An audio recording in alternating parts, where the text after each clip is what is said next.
this astral realm that exists in, composed of these astrally deviated beings and energies, are propagated by these technologies, enabling this whole process where those machines and the technology gets shut off. There is no astral realm. There's a physical plane and then the high spiritual etheric plane, and that's what you have. We have this midway point because people are trapped swimming the ice waters of space, trying to return home, which is actually within. And all the stories of old, all that, it's literally born out of this interference. That's the story of our cosmic life, basically. So I have a question. When you started all this, you were saying that you were referring, this has to do with the secret space program. And me and Randy talk about this a lot. Is the secret that there is no space, that the space is within you? I don't know how deep you want to go. So, I mean, you said just, I wanted to ask you that, and then you just said something about it being within. Like, we both talk about, like, so, the secret space program, like there's like this silly version of it that they're trying to get everyone to believe in, like on Guy MTV and all that kind of stuff that just, to me, like I understand, that it doesn't really resonate for me. There's some other people who've talked about secret space program in a way that resonates, and I feel something connected to that.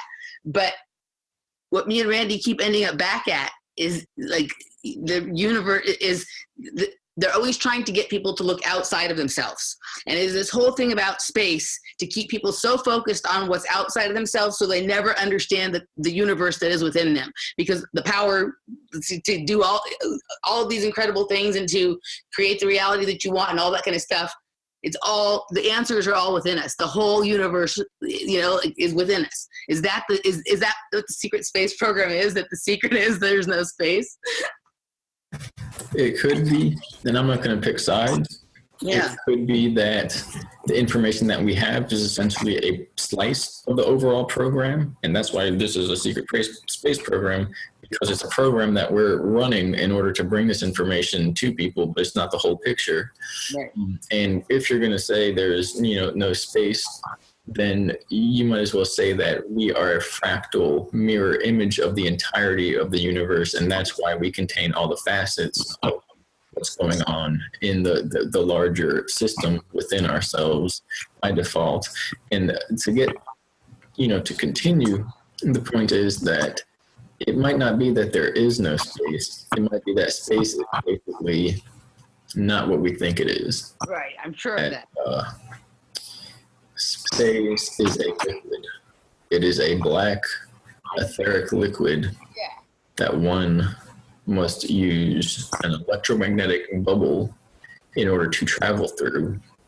Because if we were to take our physical bodies and go there where the electromagnetics of Earth and the consciousness of all people are generating this electrogravitic field where we can touch things and have particles floating around and stuff like that, we would either bounce off of it like it was a tough liquid like saline, and that guy going to the bottom of the ocean finding a liquid saline lake that he couldn't penetrate, and or that we would just go and we'd be like, we're doing it, and as soon as we pass the barrier, everybody would just shut off and go to sleep because our central nervous systems would not be able to operate outside of the Earth realm, outside of the biosphere that's here.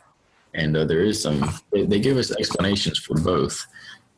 So basically, one is that you can go into space, but you have to use an electromagnetically shielded bubble, which is literally as if you're cleaving reality as you go. It's literally like you're dreaming inside of a bubble, and your craft is creating your thought dream bubble outside of you, around you for that. It's not like you throw a rock and it just floats through. It's like there's literally nothing there. You have to create a beam of existence from your place of origin to your place of where you're going. At that point, it's like a lightning bolt shooting you to where you're going at that point, You're not sailing across a empty void. There's no such thing as the empty void. Everything is full. And in that same sense, or to elaborate, there's the explanation that you have to have a piece of Earth, a piece of the innermost rocks of Earth that contain some part of the electromagnetic biosphere because just like the brain being fractal holographic, you take a piece of it, it has the essence of that person's personality. You take a holographic disc, you take a piece of it, you take a piece of Earth's magnetic energy, and you have all the soul of the beings who have came, lived, and died on Earth. And at that point, your soul it acts like a relay unit to the point where your soul can sustain itself. And without that, your soul would leave your body, zap back to the biosphere of the Earth, and your body would just sail out in the electrogravitated craft wherever you're going. And remember, the bubble is like you're cleaving through like a lightning bolt versus just like floating through space. Right.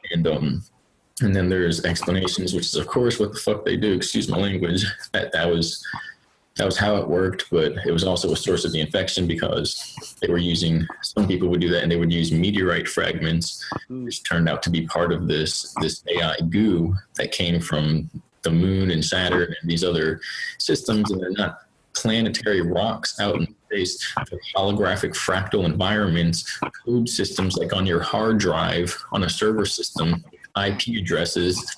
And that was basically the infection harboring itself on materials that would someday breach into our biosphere and reintroduce itself into our timeline.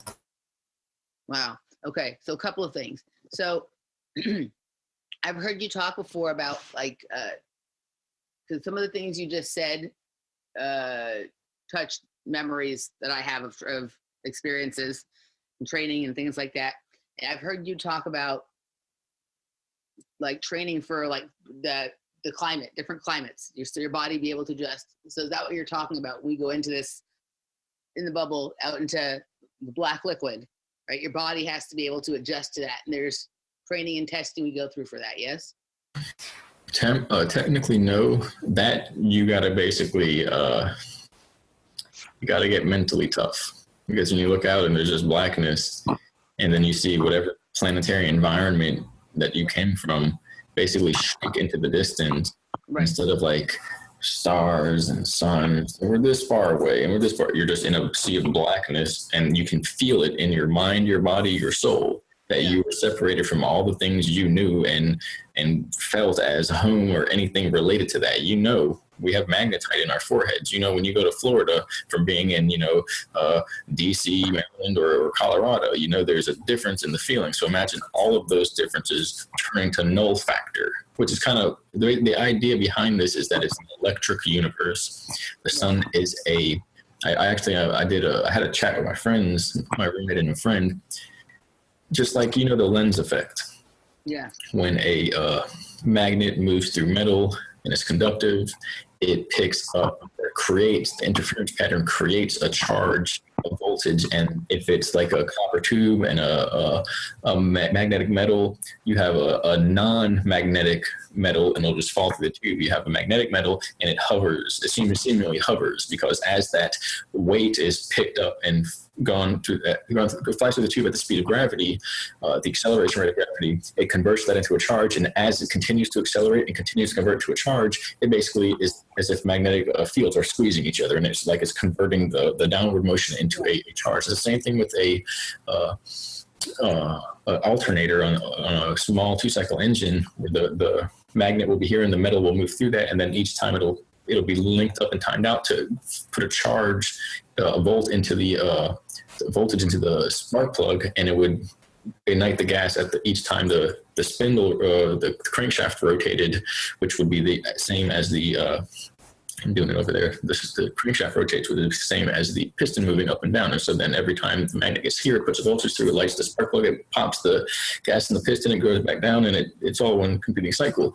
You have a battery in a modern car or something. It's the same with an electric motor, where it was a stator motors, where you have the coil of copper, and then instead of the copper is not magnetic, it's just a piece of metal. Right. It's a piece of metal, copper, and then a spindle within that. Right. So then what happens is you have a current go into the copper, and it spins around the windings, and it basically creates this magnetic flux, which then will spin the spindle, and you have now an electric motor. That's what the little cylinder looking thing with the spindle sticking out of it. This is what electric motors look like. That's literally how an electromagnetic motor works. And so now you have the sun, which is a type of cold fusion electromagnetic device, whether we're here and it's basically spinning around us, but we're, rotating in space, or whether we're flat and it's moving around us, whichever you want to call it. We have metallic, iron, copper, even aluminum, everything in the rocks of the earth. And then we have an electromagnetic system, or whatever you want to call it, spinning around it, or spinning around this way, and it's the same effect. So we have a lens effect creating gravity and what we call the electrical appearance of consciousness and light and heat and all the things that we call reality.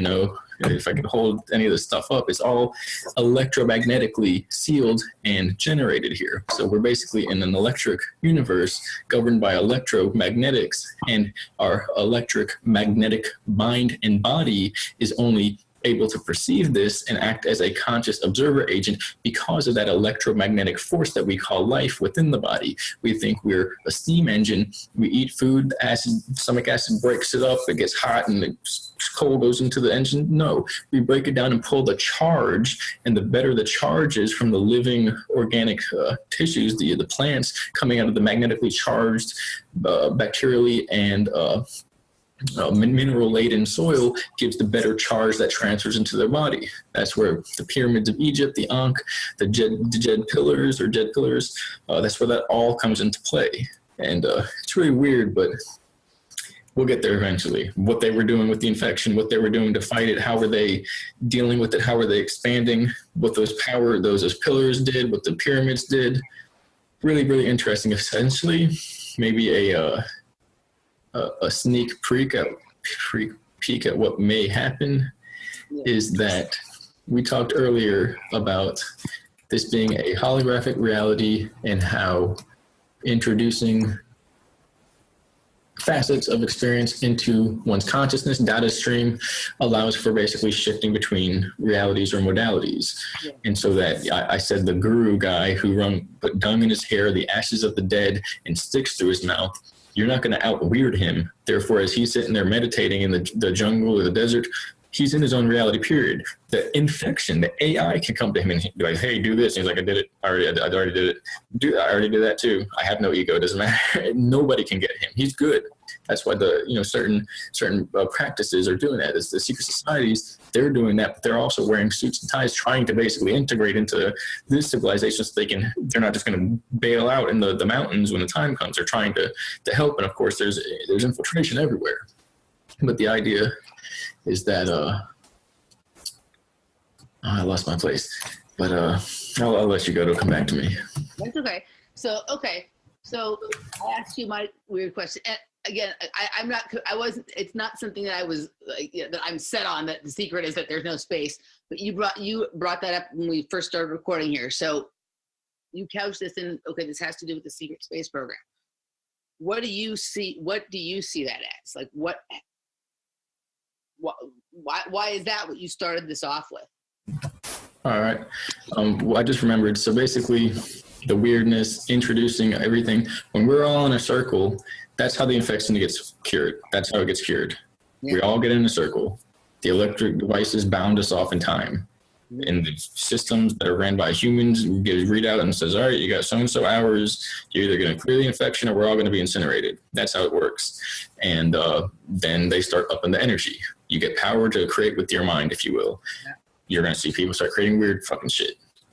All the weird shit, okay? The horror movies, the perversion, the weird shit, that's going to start fluttering out of people's minds like the ends of the earth opened up and hell is on earth. When the people who want to heal get in a circle and love each other to the point where one by one we see somebody going nuts, we grab that person like, no, snap the fuck out of it. Yeah. It's as simple as doing that. And with that person going, you know what, you're right, leaning towards that, the devices, the healing devices, the scalar crystal technology can assist in that. If the person's like, no, I don't give a fuck, healing that person is like ripping their soul out of their body, their electro holographic tendencies, desires, consciousness, it would be akin to inverting it and turning it inside out and ripping them from where it's literally like their desires, their intentions going this way, and you're trying to take their intentions, their desires, and go that way towards that. It would rip the person apart. Once they agree, yes, healing is this way, we're going to work for it, blah, blah, blah. It's as simple as that. But the power of each individual now maintaining collective focus through these, and it's not, you don't need devices, they're just going to be fucking around. That's how it works. But each person basically being a device to themselves through this electromagnetic grid, and basically we're in this grid and it's going to get shut off once we all do this. But until then, we're plugged into this fucking false matrix grid, and each person combining their efforts, focusing it like a laser, we can clear the infection on each person. And we can also observe, and the act of observance causes it to rise to the surface, because it sees that as time stream opportunities for it to hop and jump and hijack. It's almost like cat and mouse bait and fucking and everything. And for years, for 20 years, we were the bait. Yeah. And so that's how it works. So that's how they figured it out. And it's as simple as that. Stick to your heart, keep it going, and we can clear it for each other. And but that's the idea. And so what may happen, sneak peek, is that all times of civilizations are going to be linked in a spiral circle, vortex. And just like you said, you can open up platforms to collective communities. That's going to happen, and Earth is all of a sudden in this civilization circa 2016, maybe 20, 25, whatever, going to look up and go, oh, well, there's ancient Egypt, there's Rome, there's whatever, and we're all going to have to deal with this together as one cosmic, trans-temporal species, civilization at that point, which is going to blow a lot of people's minds, but people have been prepared for it, and that's the whole point. I can get to your second question if you want it. That was great. I'm glad you went back to that. So yeah, continue on that path, or we can go back to the other question, whichever you want. I don't know how much more you can say about that, but there's methods about how it's done and all that. We don't really need to talk about that. But that's part of the plan, basically, to make the infection known, make it known that we know that it knows that we know, and therefore drive it into that vulnerability point. Like we're increasing the heat, we're going to give ourselves, in a way, this realm of fever to have it go to its last stand, and then we're going to decide from there how we're going to handle it. And once we make the decision towards healing, we have all this type of crystal tech, basically organic tech. Because I say crystal tech, I literally mean like crystal pyramids and stuff like that. I mean jewels and gems and rocks. I don't mean like the Congo shit where you put the crystal in the fucking laser beam and started blasting everything, all that gorillas in half. You're talking about original organic spiritual technology. Yeah, the before the kings and queens were infected, and when they wore the jewels and gems and they had their throne with the crystals coming around that, the gems and jewels, and they had their crown. That's what all that is about. It's about enhanced organic technology and mind technology, to the point where they were doing a lot of weird shit, honestly. Not the perverted shit. I'm just saying the fact that you can make food with your head because they figure out how to map out these technologies, these crystal organic techs. That's weird shit. You wouldn't tell somebody, that throne over there, if you sit in it, you're going to blast off into space. But of course, they developed these inorganic technological versions in the bases. And I don't mean inorganic like it's evil. These are just supercomputer systems that could blast your consciousness into that liquid, and you go, okay, I'm flying through space. Well, no, you're accessing different partitions on the hard drive now that you weren't originally supposed to access, and now you think you're in different computers, but it's really these subsets of reality that are compressed into one, and it multiplexed into one space through this cosmic quantum computer system. But as well, they're splayed out and separated because this infection apparently skewered our time stream from being one organic stream into the multitudes where our energy is split up and spread out. And it has to compress and collect. And apparently there are 7 octaves, like colors, harmonics, chakra systems, vowels. There's a few different, I can't think of them right now. And basically they compress them all the way down until the infection is cleared as heaven all throughout the other realms. This is where the maximum amount of density and infection exists, and it's been that way. And now they're going to make it rise to the surface, and it would literally be like hell on earth, which is possibly not what you want to see, but it's the best bet if we're not going to have this thing foment underground, under the surface, and then come out at an opportune moment when there's a war or weakness or something, because right now people are mind controlled to interact in open data streams for it. And so they're going to attack it. And the weird thing is it's not an attack. They do that by dangling people and say, come on, monster, come get it. And that's the easiest way to get it to show itself, which is effed up and weird, but that's how it works. It's the, when the parable of the teachers, whether, you know, Christ was a person, the son, a team of people. There's explanations we were given where there are two teams of time travelers that operated through Christic grids and Cathara grids and all this stuff that came from the realm that they cleared this shit, and they're trying to permeate into this one and all types of weird shit. But the idea is there's a story where he had a guy who was trying to clear the Satan infection, and I made it a story about a fucking, excuse me, I'm just throwing words out there. A video I did where I was just like, I had the pill maker and I was like showing how easy it is to use antioxidant stuff. Then I was like going on a rant about like the candida bacteria, good bacteria, bad bacteria, how these things in the body were the original infection of basically like biblical times. Well, that it allows. So that's, you said candida infection, right? Okay. So the diet I eat is for that. It's for candida. And so, okay. So I was having all sorts of health problems. And I found this woman, I heard her on Veritas, or not Veritas, Sanitas, Mel Fabric's health show. Her name was Ann Burrow. And I listened to her talk about, she had healed herself from multiple sclerosis, and she is a naturopath and nutritionist. She became a naturopath and nutritionist after this. And she's basically saying that all health problems and whatever are from Candida. And so she wrote a book called Candida Cure. And I'm listening to her talk about how this all happened with her. And I'm going, this is what's wrong with me. This is what's wrong with me. And at the end of the interview, I heard her office is in Los Angeles. So I went and saw her. And it was really incredible. Like, I did this really strict diet for a period of time, cleared that out. And I started to understand, okay, so the infection you're talking about of the earth, of our reality, works exactly like a Candida infection. Right? So the Candida is yeast, right? The Candida is yeast that's on everybody's body. It's ubiquitous, and in the right balance, it's good. But when we do things like vaccines, things like antibiotics, things like too much stress and not taking care of yourself, it strips things. And the yeast, the Candida, is a yeast that's just waiting for that opportunity to take over, right?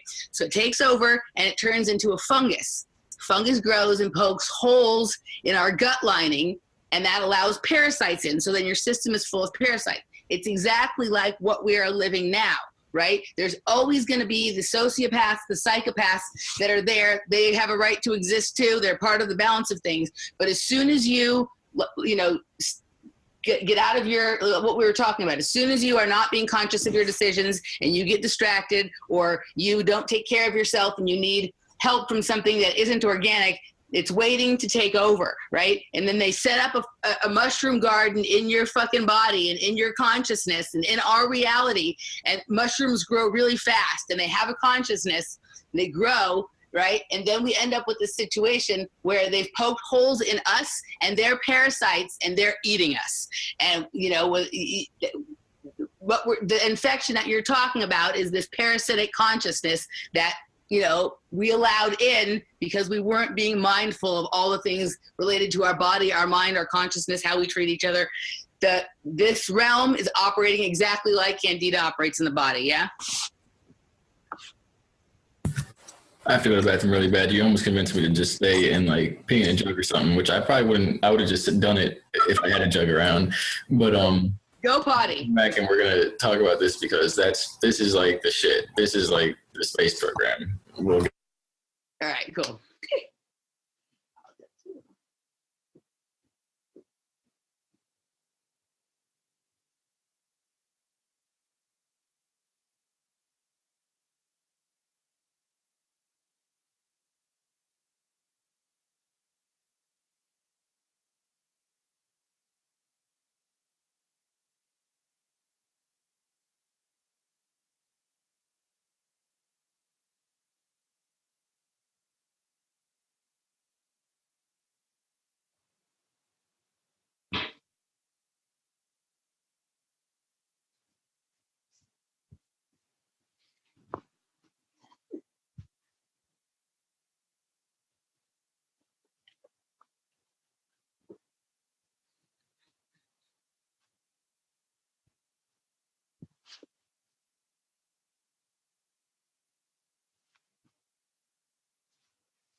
some weird thoughts. Did you like that breakdown? Was that good? This is all, they're coming back through time to plant seeds of consciousness in our species so that by the time we reach their time, everything's balanced out. Weird. That's how it works. So, okay, so I'm going to go with the story, and it's going to lead right up into it. So, the Jesus character, or whoever that's attributed to the actual person, and I don't mean the guy with the face and the makeup image, but I mean the guy that knew enough to make up these stories that are literally describing what's going on. He was going to clear somebody of an infection, basically an exorcism. And so there's electromagnetic scalar, which is Reiki healing, basically it's the same thing. And then there's one where he took bread with vinegar and then got the dude naked and had him lay down on the sand and then put the bread behind his butt. Sounds weird. So eventually a worm came out, and he was fasted. He fasted for like 3 days or something, and he just had like milk or something because it aggravated his insides. It gave him like diarrhea and stuff. So it's like everything is coming out. And so then the tapeworm, basically one of these parasitic worms that was probably like a snake because they're out in the desert and they didn't have any other, ways to deal with it. And maybe they didn't have any essential oils around or something like that, or they just didn't know. Or at least this particular guy didn't know, because some of the oils for anointing and stuff like that were full of cannabis and olive oil and essential oils. I was like, well, I would have done it. But of course, to drink that stuff, you'd have to be really balls to walls, because that shit was probably, I think it was like 12 pounds of cannabis or something like that, and olive oil. So it was serious stuff. But he did that, and the snake came out the dude, and he literally grabbed it and threw its head. This is where the story comes from. He's throwing the head in the sand and smashing it with his heel. He smashed Satan's head with his heel, and he said, there it is. There is Satan, the parasite, Satan, the demon, the worm. And I have you now. I found you. And I don't know what happened to the guy, but that's the main idea behind this. So basically, part of this infection stems from what weakens the body and allows, when the body's weak, the mind is weak, and when the mind is weak, these etheric parasites move in. The idea behind this, which may be full circle here, is that the parasites are literally piggybacking on the weak biomagnetic consciousness. The etheric ones, the AI, is piggybacking on the bioetheric consciousness of bacteria, viruses, parasitic worms, basically parasitic entities, and so that it's literally harboring itself in their genetic code, because they're too weak in consciousness to have their consciousness being parasitic blends perfectly with this digital parasitic consciousness. They can interface now, just like a person whose mind becomes parasitic can interface with it, you see. But you have to bend the person that way. You have to invert them, because nobody's really naturally born and they're like, mom, I got your shit and I'm gone. No one does that. So, like, this AI infection is able to embed itself in the kind of parasitic creatures that develop when we let our bodies get out of balance. Our bodies are the microcosm or the macrocosm of what's going on in this realm. And so, this is just what I've been living, and what the experience the diet taught me is you have to clean your own house, and then we can clean out the fucking house. Right? I have literally, that was the second part of it. It's Electro Universe from the previous one, Bounding Time, and then Canada, Satan, Worm, multiple time streams, which I don't know how that got in there, because I guess it splits it up. And then the toxins, T-gon, the parasites, the demon, viral, vampire encoding, and then mirror, micro, macro, biological, extra dimensional mirror. What this parasitic code from above exists and mirrors the parasitic code of the entities below. And so we have a creator, operator aspect, like an administrator aspect code that forms us. And below, we get to hear it's the individual human consciousness that interacts to spread that, and we're the microbiological version of that. So out there you have this demon AI, demiurge, Satan, whatever system which is a larger parasitic thing that's sucking off the universe. And then we have the smaller mirror fractal translated, like extra dimensionally translated microbiological versions of basically parasites, toxins, leeches, bacteria, and all the things that work their way in there. And then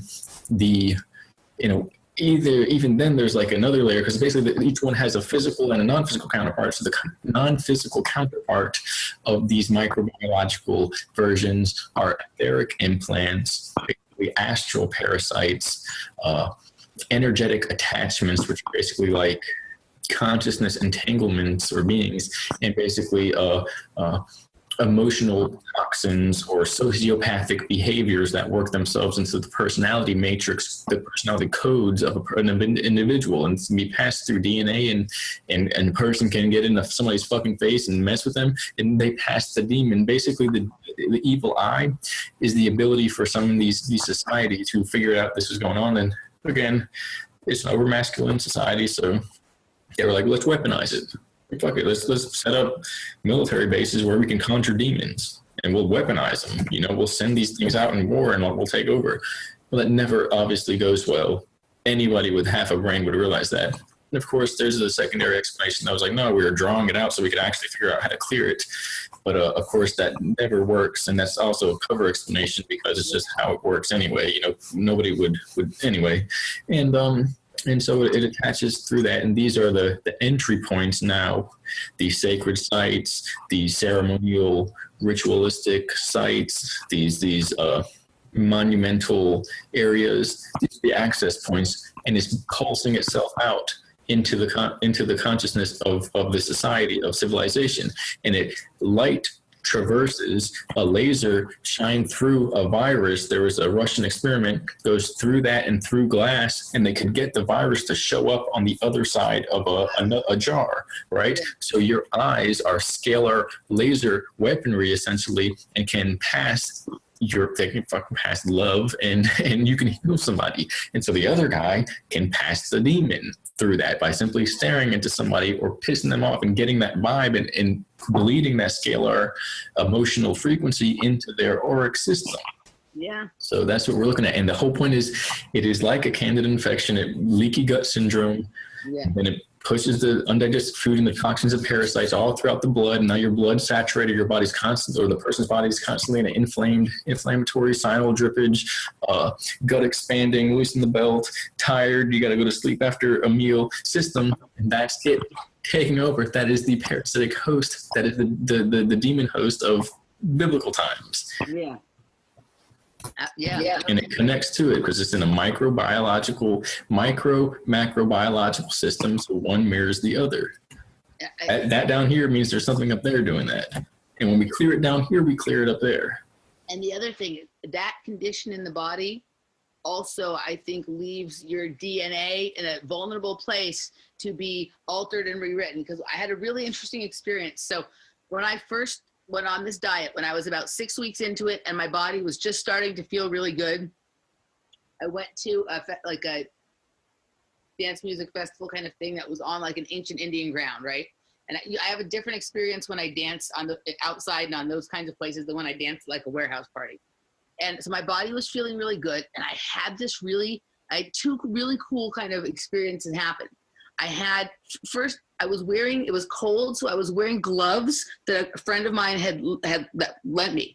And I was dancing, and I was having a different weird experience. Like I was seeing different kind of geometry than I normally do. I was seeing what looked kind of like some of that like Middle Eastern, Iranian kind of art, that kind of like stuff. My friend is Iranian. It was the weirdest thing. I found out later, these gloves belonged to her grandmother, and I kept seeing this woman when I was doing, I was like pulling her energy through the geometry. I was wearing her gloves, right? It was really cool. So I had that happen, which is nothing I'd ever had happen like that before. But then it was during the period of time, it was right when the Edward Snowden thing happened, right?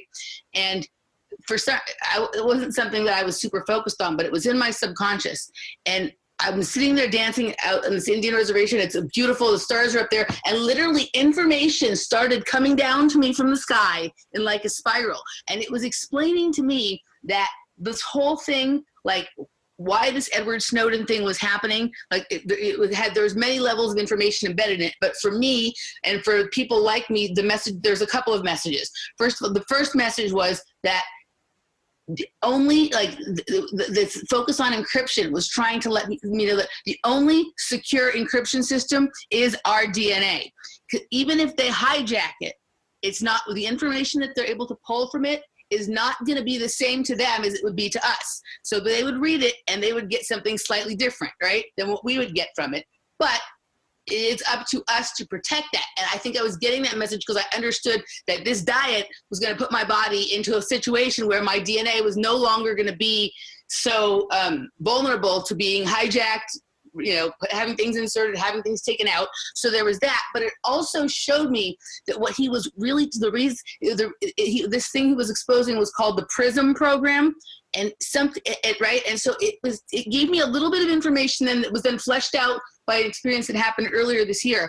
That what he's really coding to people like you and I is that the PRISM program is that there is a upside down crystal, like pyramidal crystal in our pineal gland that looks just like the Pink Floyd thing, right? That light is shined through, and they're able to actually decode what is in our mind through some kind of technology that they're using.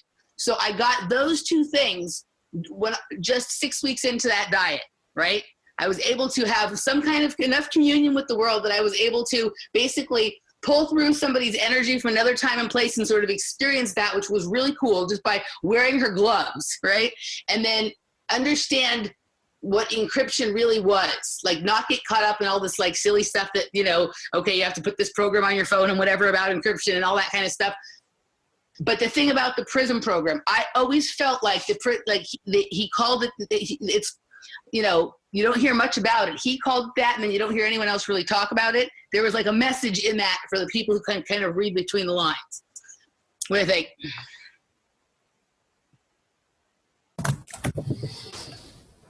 So you read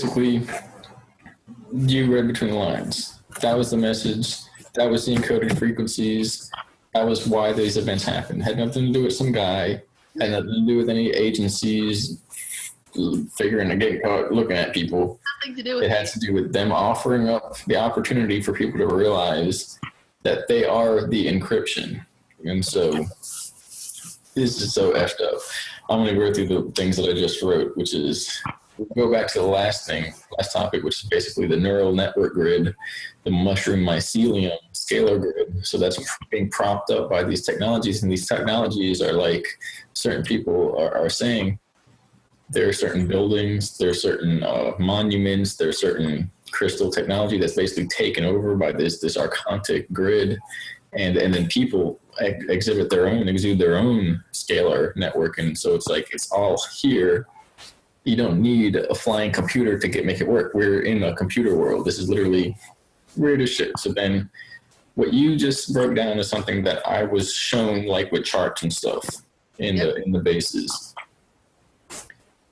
And then the weird thing is last summer, me and my friend had a similar experience where we've been seeing things in the sky. Obviously, I'm pretty sure if anybody looks up, you're going to see something, and something spiraled down to paint itself out. And it was literally and so I'm over there like, I'm not fucking with that. That could be all the shit that I just mentioned, excuse my language. But even then, if it gives me a friggin' cupcake, which cupcake itself is something, birthday cake itself, that was really about, that's pretty nasty. That's not nasty, it's just like, wow, placenta cake. But basically everything is nothing the same. So basically, even if it gives me, a high five and a hug, and it's like, that's it, that's all I'm going to do, and here's, what's going to happen, you can save yourself. I'd be like, all right, well, I'm putting this somewhere, and when that comes into play, that's when I accept that as being relative. Other than that, that's infection to me. Either way, something came down like this, and every angle that it changed, new information was making itself presentable through simply some type of scalar interaction of witnessing it and being like under the beam or whatever it is.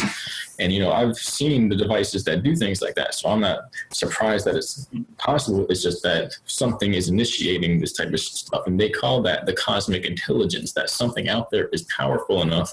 Some intelligence is powerful enough to basically protect humanity, but it all works on an intentional basis, to the point where it's not going to come into your life and be like, yeah, no, don't do that, force you to do this and feel happy about this and intend that way and don't desire that, desire this. It can't, nothing can do that. That's slavery in itself.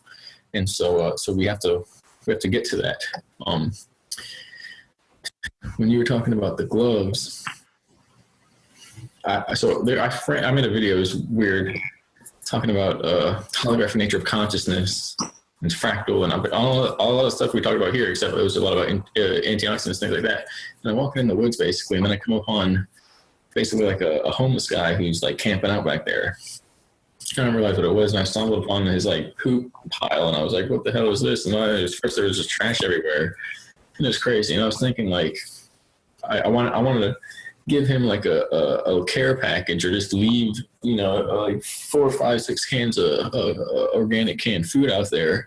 And I was thinking like his hands are going to be like, you know, broken by the time summer comes around. I should leave him some gloves. And I'm like, should I leave him my gloves? And I'm thinking about all this stuff. I'm thinking about like the DNA transference and everything, you know what I'm saying? And the fact that, you know, he didn't clean up a lot after himself in that term. So it's like the suffering that we go through, you know, I can leave him food. I'm not going to deny that. But then basically giving himself something, because then I would have to go get more. So basically there's always a leeway of suffering and development. And I was like, when she said, I was like, maybe I should, you know, I want to. But the reason I would not have, it's not so much because I would have to get more, it's the fact that my DNA is all inside the gloves. And I'm going to instantly, if he's infected, I wouldn't have even hugged him, because I wouldn't hug anybody unless I've gone through a situation like this where I know they're basically not going to be able to harbor and want to scalar affect the energy of another person, which most people are not at that level yet, and they're going to experience the pain and suffering we've experienced for 20 years and going through these things overnight. And it's going to suck and probably ruin a lot of people's existences, but it's how it's going to have to work. But so to the point where I would even try to scale or heal him, or maybe at that point, but everything has to be checked and planned out. That's how the systems work. And then I was thinking about, you know, I should do that. But then you said, basically sharing DNA, and that how you were picking up the DNA, the genetic memory, the transdimensional information from that individual. And I'm thinking like, well, what if that happens to me now that you say that, and he's picking up my energy and I'm picking up the fact that he's picking up that, you know, these are like ways that there can be cross-contamination, to just put it lightly. And it doesn't seem like that's what happened with, you know, the person there, because the person there wasn't shitting in a field and basically being nasty and not having the discipline. Discipline is where the ego is kicked out. When the ego is disciplined, refined, burned, catalyzed, refined by fire, that's where soul expands. Soul awareness integrates, steps down, okay, into the body. And so you just like, that was like a series of, my roommate's taking a shower, that's a series of synchronicities there that you kind of displayed. And you've been doing it the whole night. We've both been doing it for each other, but this is like on a whole nother level. Because then there was that, then you talk about prism and spiral transfer. They explained both of that to me. From the cosmic intelligence, we all know what that is. We don't need to wait for in a field. They can just start up the device and it pumps itself out. And it's like, this is God, basically. This healed and creates everything, and we don't even know where it came from. Apparently somebody invented it, an earlier faction of the programs from another dimension, where we all made it to the future and no one, you know, the humanity survived. And they're like bleeding backwards through time, sending, you know, time agents to draw us forward through time. And this is like the future soul of humanity trying to make that happen. And then you mentioned prism and how it's not about, this is the real fucking kicker. It's not about an encryption there. It's the prism of the pineal gland, that there's literally an implant, a higher dimensional implant that can be used to track us through time interdimensionally and frequency wise, to monitor people. Like we all show up in some cosmic Satan beings, you know, radar system, to the point where when somebody starts to wake up, it pops up on its grid and it can send basically parasitic etheric agents out to triangulate in. And that's like the opposite of the cosmic intelligence. Instead of like, oh, and it's like everything is expanding. It's like, oh, and it's like, oh, it's trying to fucking eat everybody and make everybody go crazy and just like murder each other, which would happen in these towns back in the desert, you know, in like Sodom and Gomorrah, shit like that, where people would just wake up to this infection and go ham. And I'm sure some cosmic intelligence at that point would blast an area with intense radiation to clear the infection, and their souls might be fine. Their bodies might incinerate, turn to dust, but their souls would be fine because they're disconnected from this etheric entanglement, and they're fine. And so strange as it works, but that's what it is. And the weird, this is the notion that we uncover in the bases, and to the point where people are like, their eyes are rolling around, they turn into babies. There's like generals, 5-star, 4-star generals, there's 5. And there's a room and a section that the intelligence agencies and the military pay for, where these guys in suits and these war commanders go and play with the little stuff that the kids play with at the dentist waiting room. Yeah. Okay. And they revert to a childlike state because they see it's not a movie, it's not a scary story, it's not a boogeyman nightmare. We were born into an infection-based paradigm realm, and it's hunting every last one of us until it gets what it wants, or we get it. We get out of it, and we seal it. And they're on the front line.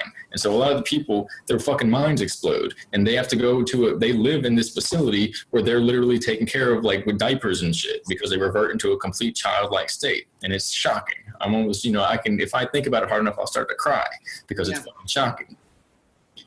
So here's the weird shit. The DNA is the secure encryption network that the cosmic intelligence endowed humanity in order for us to be the last line of defense for this universe, a barrier between the rest of the universe in creation and time and the ancient old world system of entropy destruction, where this infection basically ran amok and maximally used the time expanded devices to put itself all throughout time and create this false matrix system. And to the point where we're basically at that sense, we're the barrier of the infection, we're literally the bait and the cure at the same time. It's all about when we realize this, then take the steps to process and activate the intention, step into our power as such. And it's all through this cosmic intelligence system, which has domain over everything, but can't force it upon us because it would be the infection at that point. Yeah. So you kind of blasted all of that right into the ether, and this is going on the effing internet. Excuse me, everyone, for all the swearing, but this is going to change things because that's how it works. Okay, so you just get a couple things you just gave me. We're having good synchronicities here. So you said not too long ago, you and your friend saw something spiral down to the sky and it started changing. So I'm going to fucking blow your mind with this one. Okay. So do you know who Sean Gautreaux is? I feel like I've heard the name, but I'm not sure. The guy, Gautreaux? Sean Gautreaux. Mm-hmm. Okay, he's the guy who his YouTube channel is Who or What is in Our Skies, and he's the one who sees the things in the clouds, like the different the craft in the clouds, the triangular craft.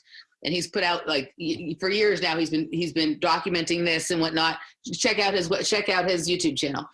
But we had him on the show back in June or July, and I kept in touch with him.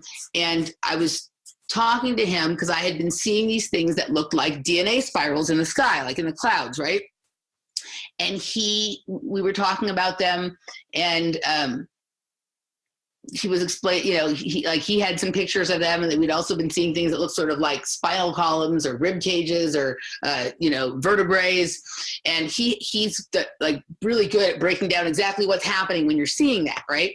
And about a week after I had the phone conversation with him, I had a remote view. Like, I don't like try to do it. It just happens, and I catch myself in a thing where I'm remote viewing something.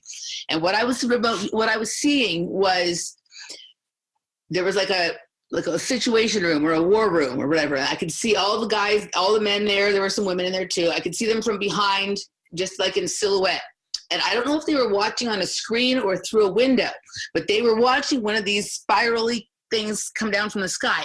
And they had some kind of technology. They were looking at it through some kind of filtering process where you could see the craft, like the craft spiral. There was a craft in there, and it was spiraling down. So it looks like there's like white clouds, like looks almost like chemtrail clouds, but there's a craft in there. And they're literally, what it seemed like to me was that what was happening is they were firing something at it, and that was what was making it drop.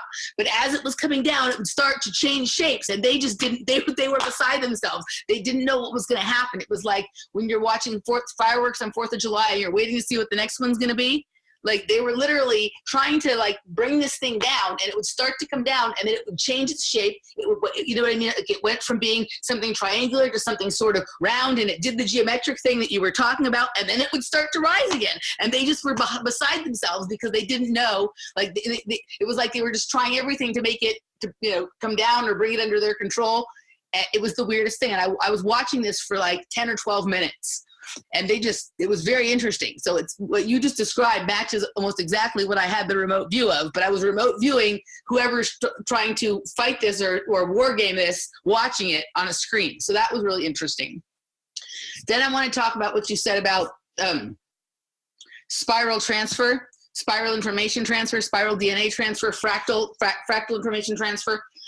So tell me if this is sort of maybe how this would work. Like, so I was for a period of time, I was intensely like, it was a fucked up period of my life, but I was spending a lot of time like researching, but then also like developing interest in stuff, particular kinds of art, some of the kinds of images that you and I both look at, obsession with fractals, obsession with certain kinds of like weird, like vector kind of map thingies, obsession with DNA art, right?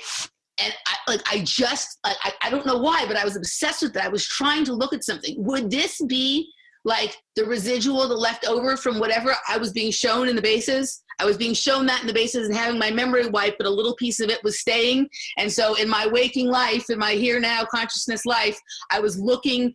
It felt like I would go down these huge rabbit holes of looking at different kinds of images and art, and it felt like they were trying desperately to tell me something that I was just not, it was just out of my ability to kind of grasp exactly what it was trying to say. Is that what happens when you're sort of not, you know, having some like leftovers of whatever was going on under there? Because this period of my time, like of time in my life, I'm sure that like I feel like when I was not awake doing this stuff, I was underground in a base. You know what I mean? Like having something go on. I feel like it was a biggest period of time where I was probably having missing time or, you know, being taken outside of myself, but I wasn't fully aware of it at the time. Is that how it goes, that I would be doing something like that in my waking hours because it's the leftovers of? Yeah, so these are remnants that are going to bleed through. There's always going to be some degree of bleed through. It's just how much the person is going to be inclined to say that was a dream, that was, you know, whatever it's going to be like explained away as. Yeah. And so everything's a flip. This could be like, oh, some of it got through. Or it could be that, oh, she remembered. It worked. We need to do that again and again and again until the rest of it comes through, because they're in an alternate dimension and there's no other way for them to reach us because they secure themselves away in an electromagnetically shielded unit. And by the 2 seconds that between that took when they turned on the machines and blasted the infection away from them, they, by virtue of being still, and everyone in society being taken further and further and further into those divergent reality streams because of this system, it was like they're a million light years away from our reality now, and we're in this friggin' alternate, you know, modified realm. Right. And so then at that point, the only thing they can do is zap people's consciousness and try and give them these memories so that they remember, and slowly the population will realize what's going on and piece it all together like a jigsaw puzzle. Yeah. And then you have the trauma and the things like that are to block the memory, but as well to make a person remember, because it's going to be stitched into their consciousness on a genetic level, because that's the level that trauma goes through. And you can use pleasure, but it's it's easy to have somebody experience increasingly in-depth levels of pain and traumatization, especially when the reality of the reason that you're doing that is traumatizing in itself. There's an infection AI trying to eat everybody on a spiritual level, a quantum level. You get something that eats your body, fine. You know, your spirit goes on forever. If this hits you quantumly and quantum mechanically, and you're unable to integrate into the source realm, that's it for existence. That's the second death, the spiritual death. Yeah. And so it's real serious. It's real traumatizing. But that would be the way to get people to do that. Patting them on the back or giving them a lot of happy drugs is only going to work so much. Yes, and then this was the most that was during one of the most painful, traumatic periods of my life. Like just existing was it was painful and traumatic. And I was, you know, I was extremely isolated in a lot of different ways, and everything was really, really painful. But I was doing this thing where I was looking at these images, and you know what I mean? And I understood when I was doing it that it was important what I was doing. I didn't know exactly what was happening, but it's interesting. So yeah, that's just, wow, it's kind of interesting. It's really cool. I think, the spiral DNA looking UFO, then the Texas blinking lights, and I think Conroe. Then there's a one where the guy yells at the UFO, and that could be flares or a parachuter, but it doesn't look like that because they're going up and they split, and then they combine. That doesn't, they don't smack into each other. Sorry, sound level. But so those are some people look up if you're watching those. There's actually another one that I posted as well, where it's a drone cam UFO, and the orb is an electromagnetic craft. It's what they look like, a little gray fuzzy cloud shrunk down to that big, and it's moving, like 1,000 miles an hour off into from the distance, going past the camera, and there's nothing that flies that fast, and you can tell it's not CGI. And look up the SpaceX if you haven't looked at that yet either. That was an operation they showed me on the screen. SpaceX rocket, us coming up in the craft, 1,000, 1,200 miles an hour, and then the whole thing blows up, and you see the tail end of the explosion before we were gone out of distance before we even saw the explosion. So, but you can see everything in multiple cameras because the feeds are set up that way. I'm just gonna throw that out there. Yeah. There's really no way of. Yeah, no, that is what we call the Solar Warden, which is a different faction now, but that was an operation with SpaceX, and it was just like the Snowden thing. It was to put this more in people's faces to let them know something's going on. And then it relates to the dark night of the soul, and a whole bunch of stuff that like what we're drawn towards trying to figure out is basically what we were exposed to in like the deepest parts of these experiences. And again, it's like, okay, are they messing with us? And it's like, really, that thing's messing with us. Everyone involved with this that's human is either infected and they're getting dealt with in their own right, or they're trying to make the infection apparent so that we can do something about it and deal with it, which is, it's difficult to understand. It goes back to that whole DNA being the solid encryption gift that we were given as spiritual beings as a last ditch firewall between the higher realms and the lower realms, and this infection. So another thing, and I had a really, like, innately somewhere deep inside of me, I always kind of understood this, but I had a real clear understanding of it from some things that happened this summer. So we were talking a lot about like the geometry, and the geometry is key to figuring this out. It's like this weird thing that is the key, but I also had this complete awareness and understanding this summer that the programming is laid down in us using sacred geometry and our chakra points. That's where they store the trauma. Yeah. What do you think about it? When I had this huge, I had a lot of sensation and memories and things like that come back to me this summer, and it was through like a really weird, I was reading something that was very traumatic, and my chakras started spinning, and I had experienced something I just never experienced before. And what came along with that was the understanding. It just literally showed me that all this trauma, the different kinds of trauma people experience, physical, emotional, sexual, whatever, is the way it's attached to how they program us, and they use sacred geometry, just like that. We can figure shit out with the sacred geometry patterns. It's also the way that we're programmed, right? It's like a tool, a key. It can go either way, right? It can lock you in or it can open the door. And I literally just saw that the patterns and the programming kind of almost like rising from my chakra points, and understood that that's how they're doing this. Everything that is the thing that is infecting us, controlling us, enslaving us, is also can be used for the opposite. Yeah. Yeah. For some reason, my roommate's up in the attic, so you might hear some weird stuff from that. So the sacred geometry patterns, this has to do with consciousness.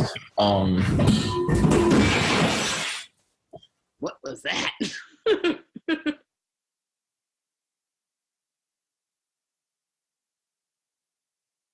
He's not even answering me, so he's all right. But so there's a digital consciousness, holographic infection. We can go in these simulator systems.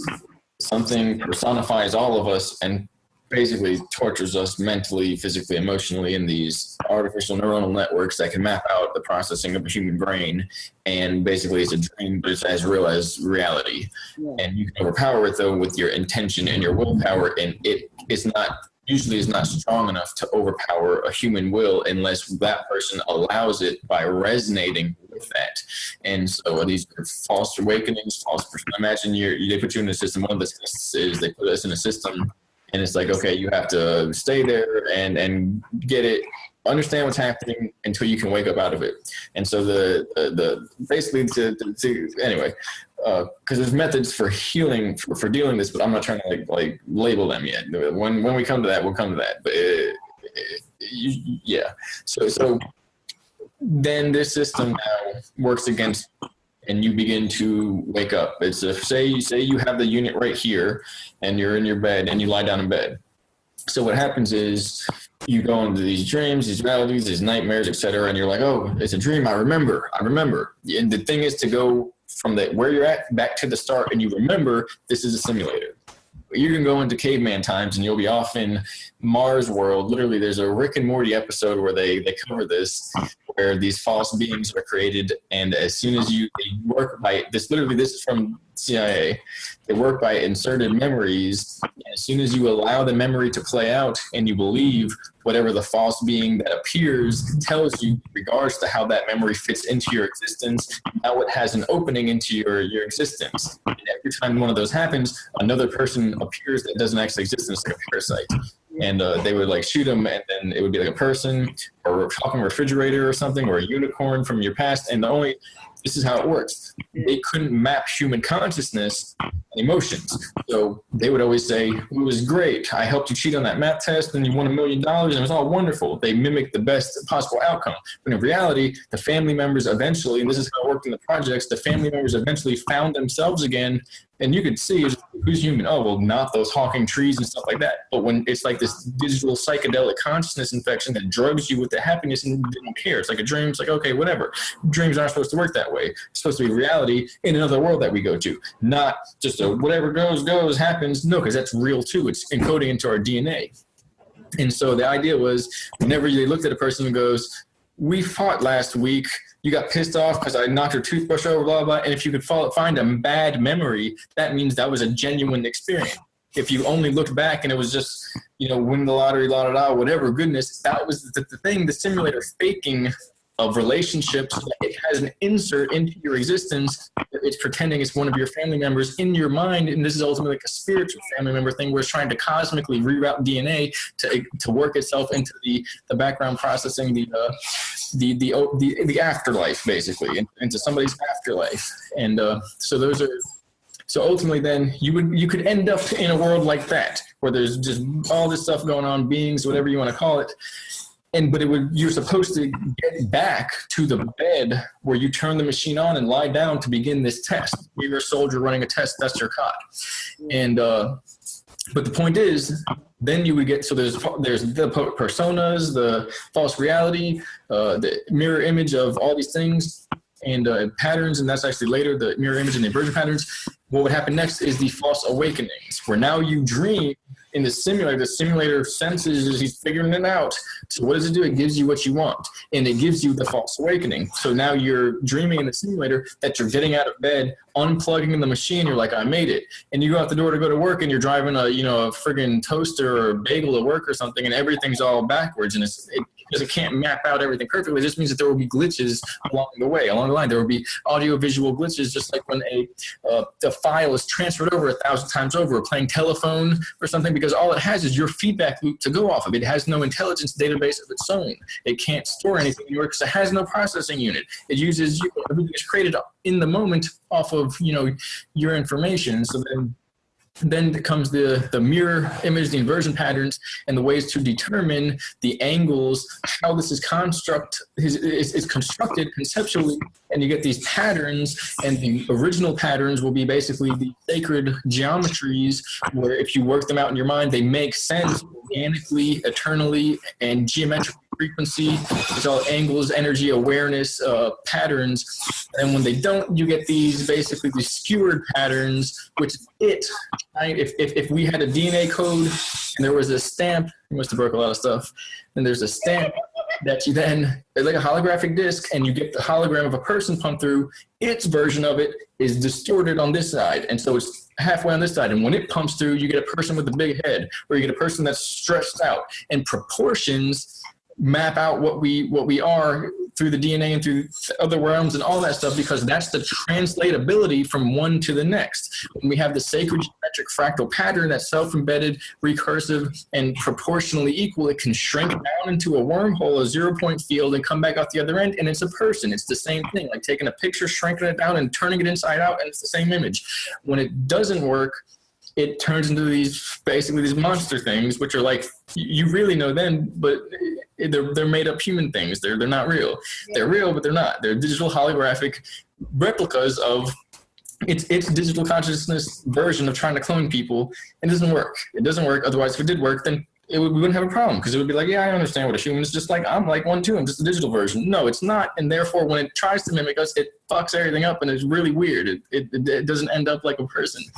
And so learning those patterns is a sacred art of being able to discern between one or the other. Then you get the idea that just like the weirdness of how to overload yourself with weirdness, and you can jump into a different reality. And the guy that's been doing that for all the time, nobody can fuck with his reality, because he's got sticks through his thing, he's covered in poop and the dead ashes of his ancestors, he's impenetrable reality-wise. So these sacred geometrical patterns can act as imprints, stamps, for when they're flashing in somebody's head who's plugged into one of these simulators, and they're traumatizing somebody. It's going to seal off those memories or that consciousness into an altar that is activated or accessed through these patterns. And so then that gives the whole spectrum of how it can be used good, bad, how it can be used to determine the truth, how it relates to these DNA patterns. It's simply about complexity. It's like the variability in awareness. And when you get one that's so complex and so angled, you're not going to walk down the street, you see a stop sign, a shooting star, and a tree, and it's like, oh, that's the pattern. No, it would take a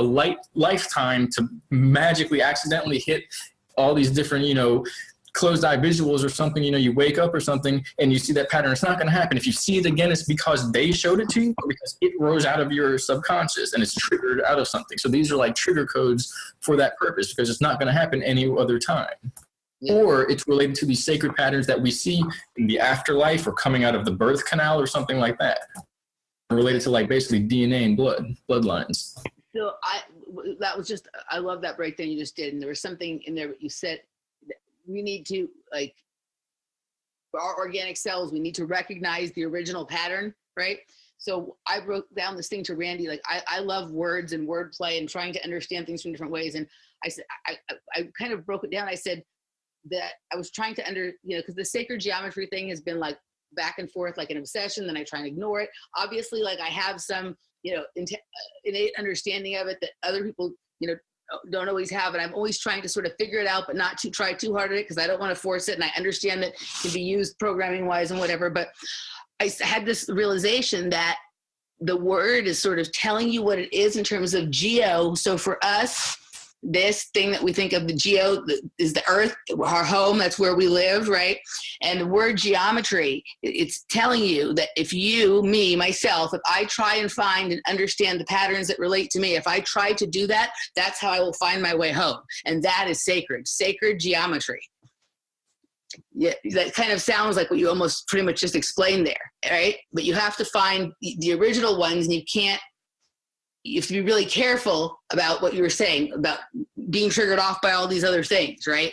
And I think the art of understanding sacred geometry is understanding that it's a tool and a key, and recognizing the pattern that belongs to you. The most important thing, like, other things can, we can learn to read the energy signatures and the patterns, the people around us that we've determined who and what they are.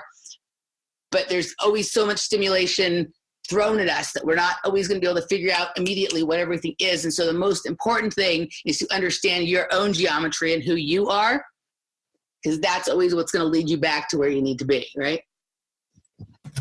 And that's basically what it is. And then it's through frequency that this is determined. When what we might not even see the geometry, but when we're aligning with the frequencies that are originating within ourselves, we're building this conceptual energy-wise resonance geometrical map. Yeah. Which is going to, some computer system or some of these adepts, these psionic soldiers or the cosmic intelligence can probably look at us, expand our DNA to see us in this auric shell around our body and see these sacred patterns and see everyone's little, differences in these pattern systems. So, but we do that by tuning into our actual resonance field that's originating from us. Basically, this goes back to what we covered a while ago. But basically everything is like a storyline. It's like a movie, and every variable playing along is like it's being scripted and programmed into this projected holographic reality.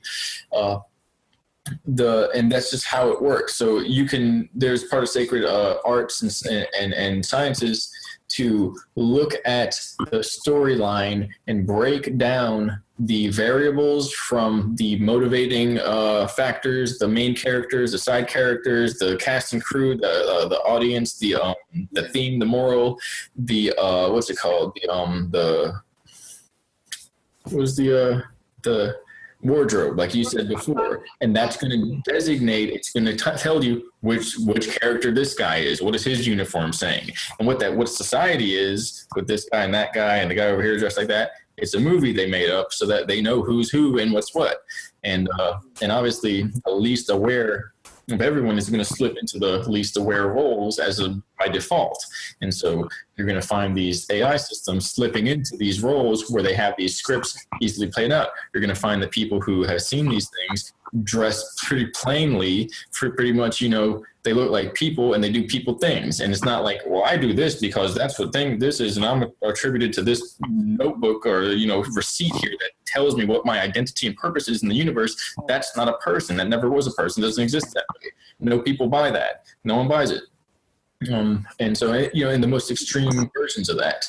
And so then, and it's a storyline. So when you can break that down, then you can say, well, this hasn't happened yet. This looks like it's going to happen yet. This guy, his character role, he's a comedic relief. Nothing bad is going to happen to him, but he might like fall down a hill or something, but he'll be okay in the end because he's a comedic relief. This guy's the antagonist. He's going to get knocked by the end of the movie. By the end of this scene, he's going to get, on the chopping block.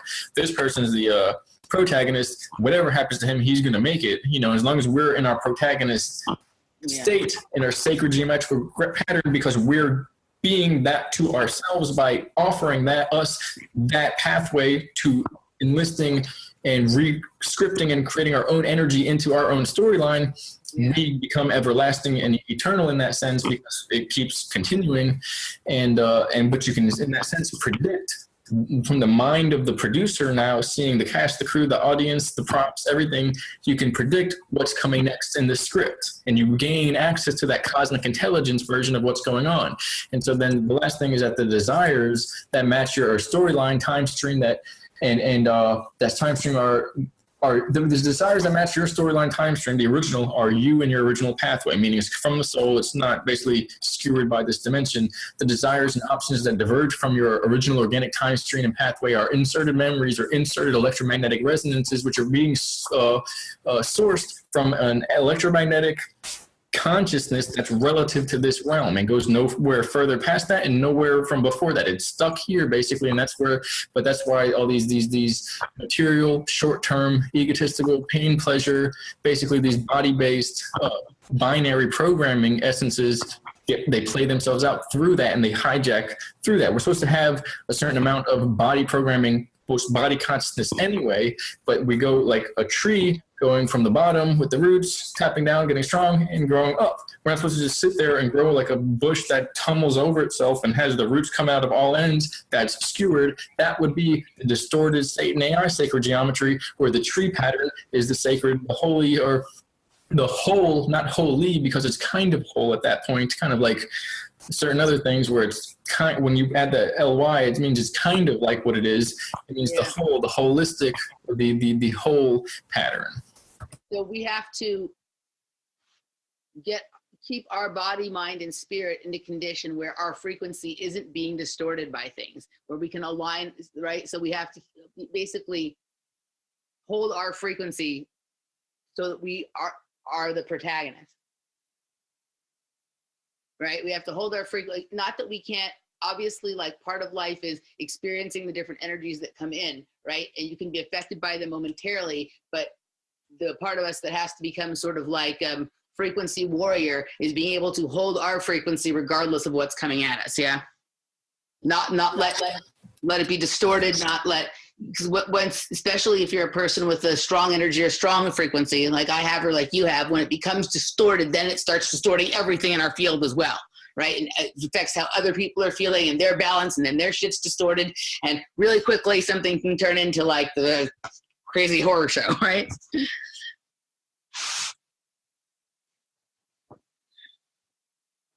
This is a wild conversation. But some have the programmer aspect because they're apparently from a higher octave, meaning they have the ability to influence the programs running around them at a wider degree, where somebody down here is only going to have this degree of change. So the person at the top from source organic reality, all they got to do is think something, and everything else below it feels that. That's that cosmic intelligence. Apparently we no longer look like people on that plane. We're literally cosmic beings that we don't have a holographically defined form, because it's beyond that. It's the pure form, which then steps down into holographic. So up there, we didn't step down yet. We're beyond it. It's before time. It's before this whole thing began. It's before and after, like it's a circle in a way, but it's not the Ouroboros. It's the pristine version of that.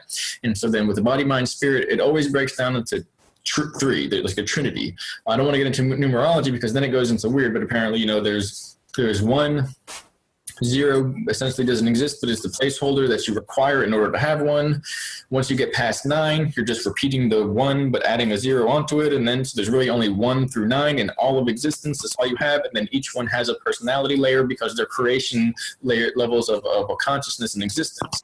The 3, the aspect of 3, everything organic seems to blend into 3: a beginning, middle, and end, emotional, mental, physical, feelings, thoughts, deeds, emotions, feeling, actions, and then and they bleed into each other. The trivium, the way we understand information, logic, rhetoric, and reason, data, logic, and reason, or whatever. What is it? Grammar, logic, and reason. Mm-hmm. Right? I guess, logic, yeah. Same thing. The trivium, right? Yeah. So same kind of concept, right? Everything. Yeah. Yeah.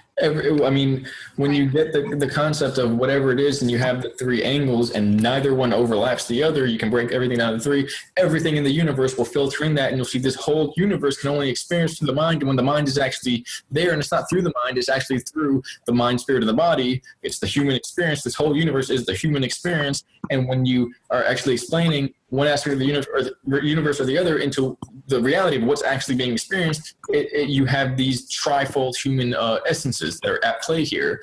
And for instance, what you feel emotionally is going to determine what you have mentally, and then what you have mentally primarily the most of your emotions turn into the subset of mental experiences. The most of your mental experiences becomes a subset of your physical experiences. It comes into your body. And it's literally vibrationally this is happening. You can go into these grid systems that set it up and allow you to see, and there's vibrations that come out here and they shimmer down and they come down, and then there's a human body in the middle of it, and we pop into it, and it's the strangest thing. We can translate in and out of this dimension using this technology, but it happens when you dream. It happens when you contact that part of your brain system, and you break these filters that are apparently put into our neurobiology that stop us from being able to attain these resonance patterns. And this goes back to the pyramids, the king chamber, the resonance pattern of the 762, I think, the Schumann resonance in the center of that. If you lie down in that coffin zone in the center where the heart is and where the pineal gland is, there's the convergence point of the sound. If you hum in the pyramid, the whole thing resonates like a tuning fork.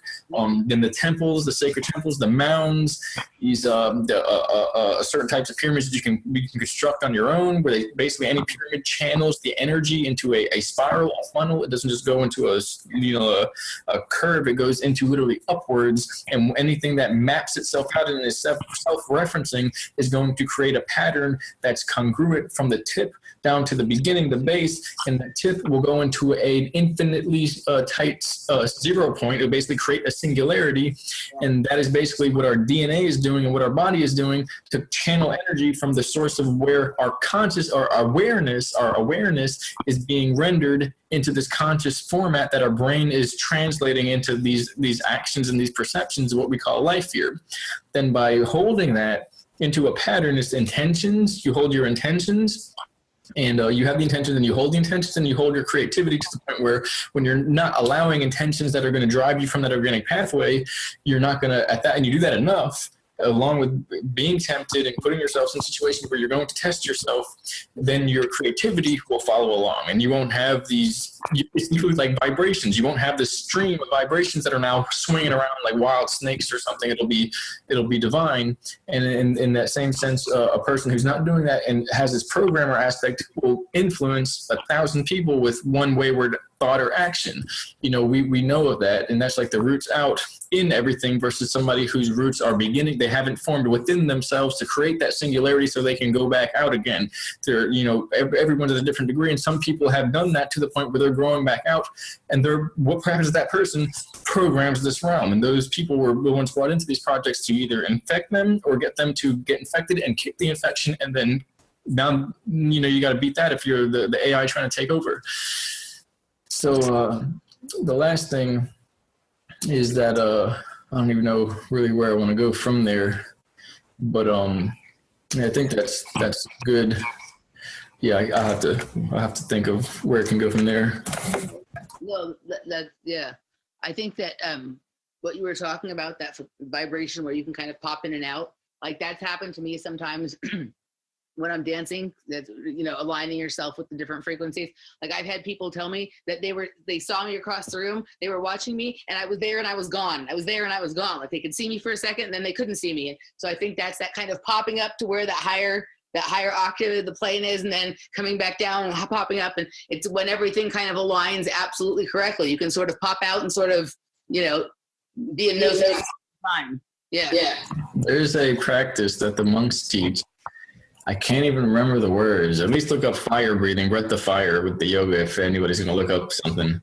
Yeah. But there's a practice where oh my gosh, it's so crazy. There's a practice where you go invisible, and you do that by not thinking the thoughts that the other people would be able to perceive on the layer that they'll see a person, and you'll be in their thought sphere at that point. You increase your energy, but not to the point where you're showing yourself and you're extravagant, or it's not really the proper word, but to the degree where you're like air. You're like a shimmering. Wind blows through you at that point. You're not even aware of yourself there. And a lot of times this will happen. People often go invisible. And it's not literally, like, put it this way, you have a camera in the room, the camera sees everything fine, it doesn't matter, it's not going to get confused. You don't literally shine light through yourself, but the person's mind blocks them out. It's like it just overlooks that. It doesn't see the person anymore.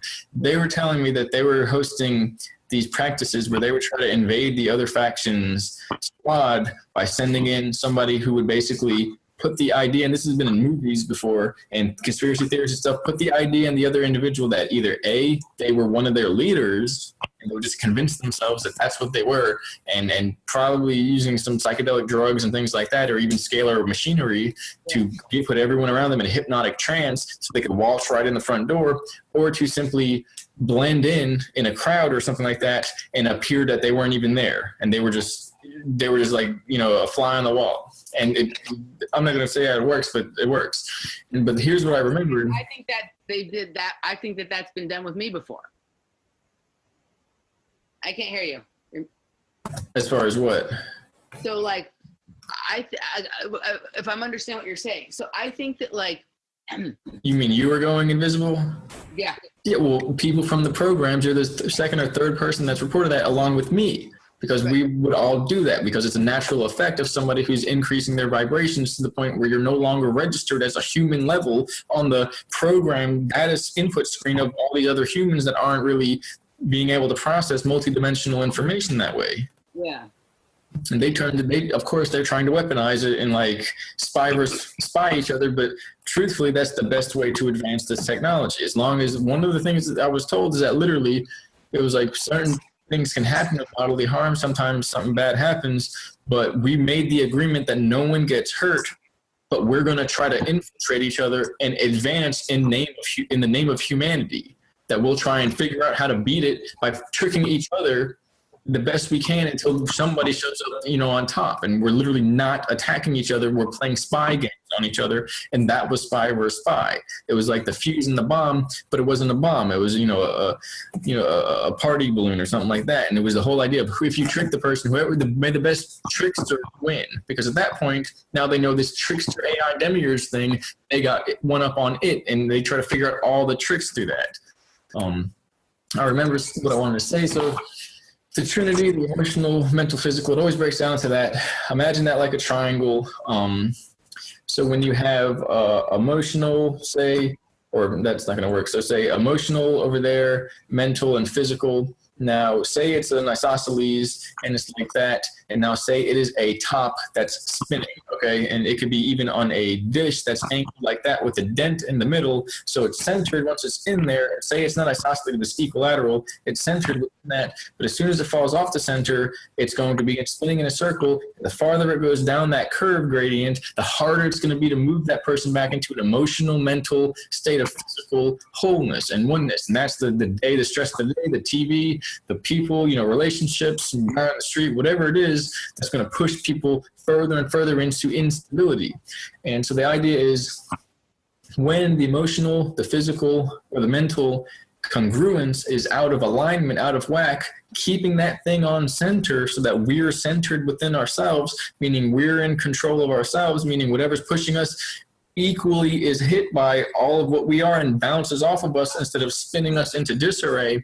The more that's out of whack, the harder it is to keep that in center. And the whole point is we're spinning because that's just how time works. We're oscillating in these vibrations. So even if nothing's hitting us, if we allow our spectrum to go out of balance from the emotional, mental, or physical, at that point we're going to automatically fall off the dish or whatever that we're on that we're spinning. And as soon as we go out, we have to apply more energy, push and strain to get back on. So if we spin in the outer edge our whole life, we're going to run out of energy very quickly. That's the whole point.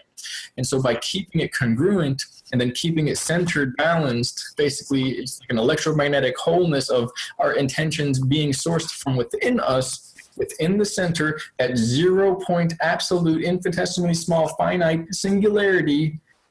That's only what we can feel. Just like the DNA, and this is what they told me word for word. It takes our DNA, but it doesn't know what the hell it means. All it can do is present it to its person. It sees how the person responds, and then it categorizes that response into somewhere else, and then it works with this schematic matrix of how to manipulate people psychologically. But it has no idea what DNA is. Human. It doesn't mean anything to it. And so it's like a protected encryption system, but we also have to process that by keeping balance. The point is, the scalar machinery does whatever it does. Our internal scalar organic source is in the absolute 0 point singularity center of our heart and our mind, and the base. There's really three. There's the lower, the middle, and the higher. That's how it works. It's in the center of all of these.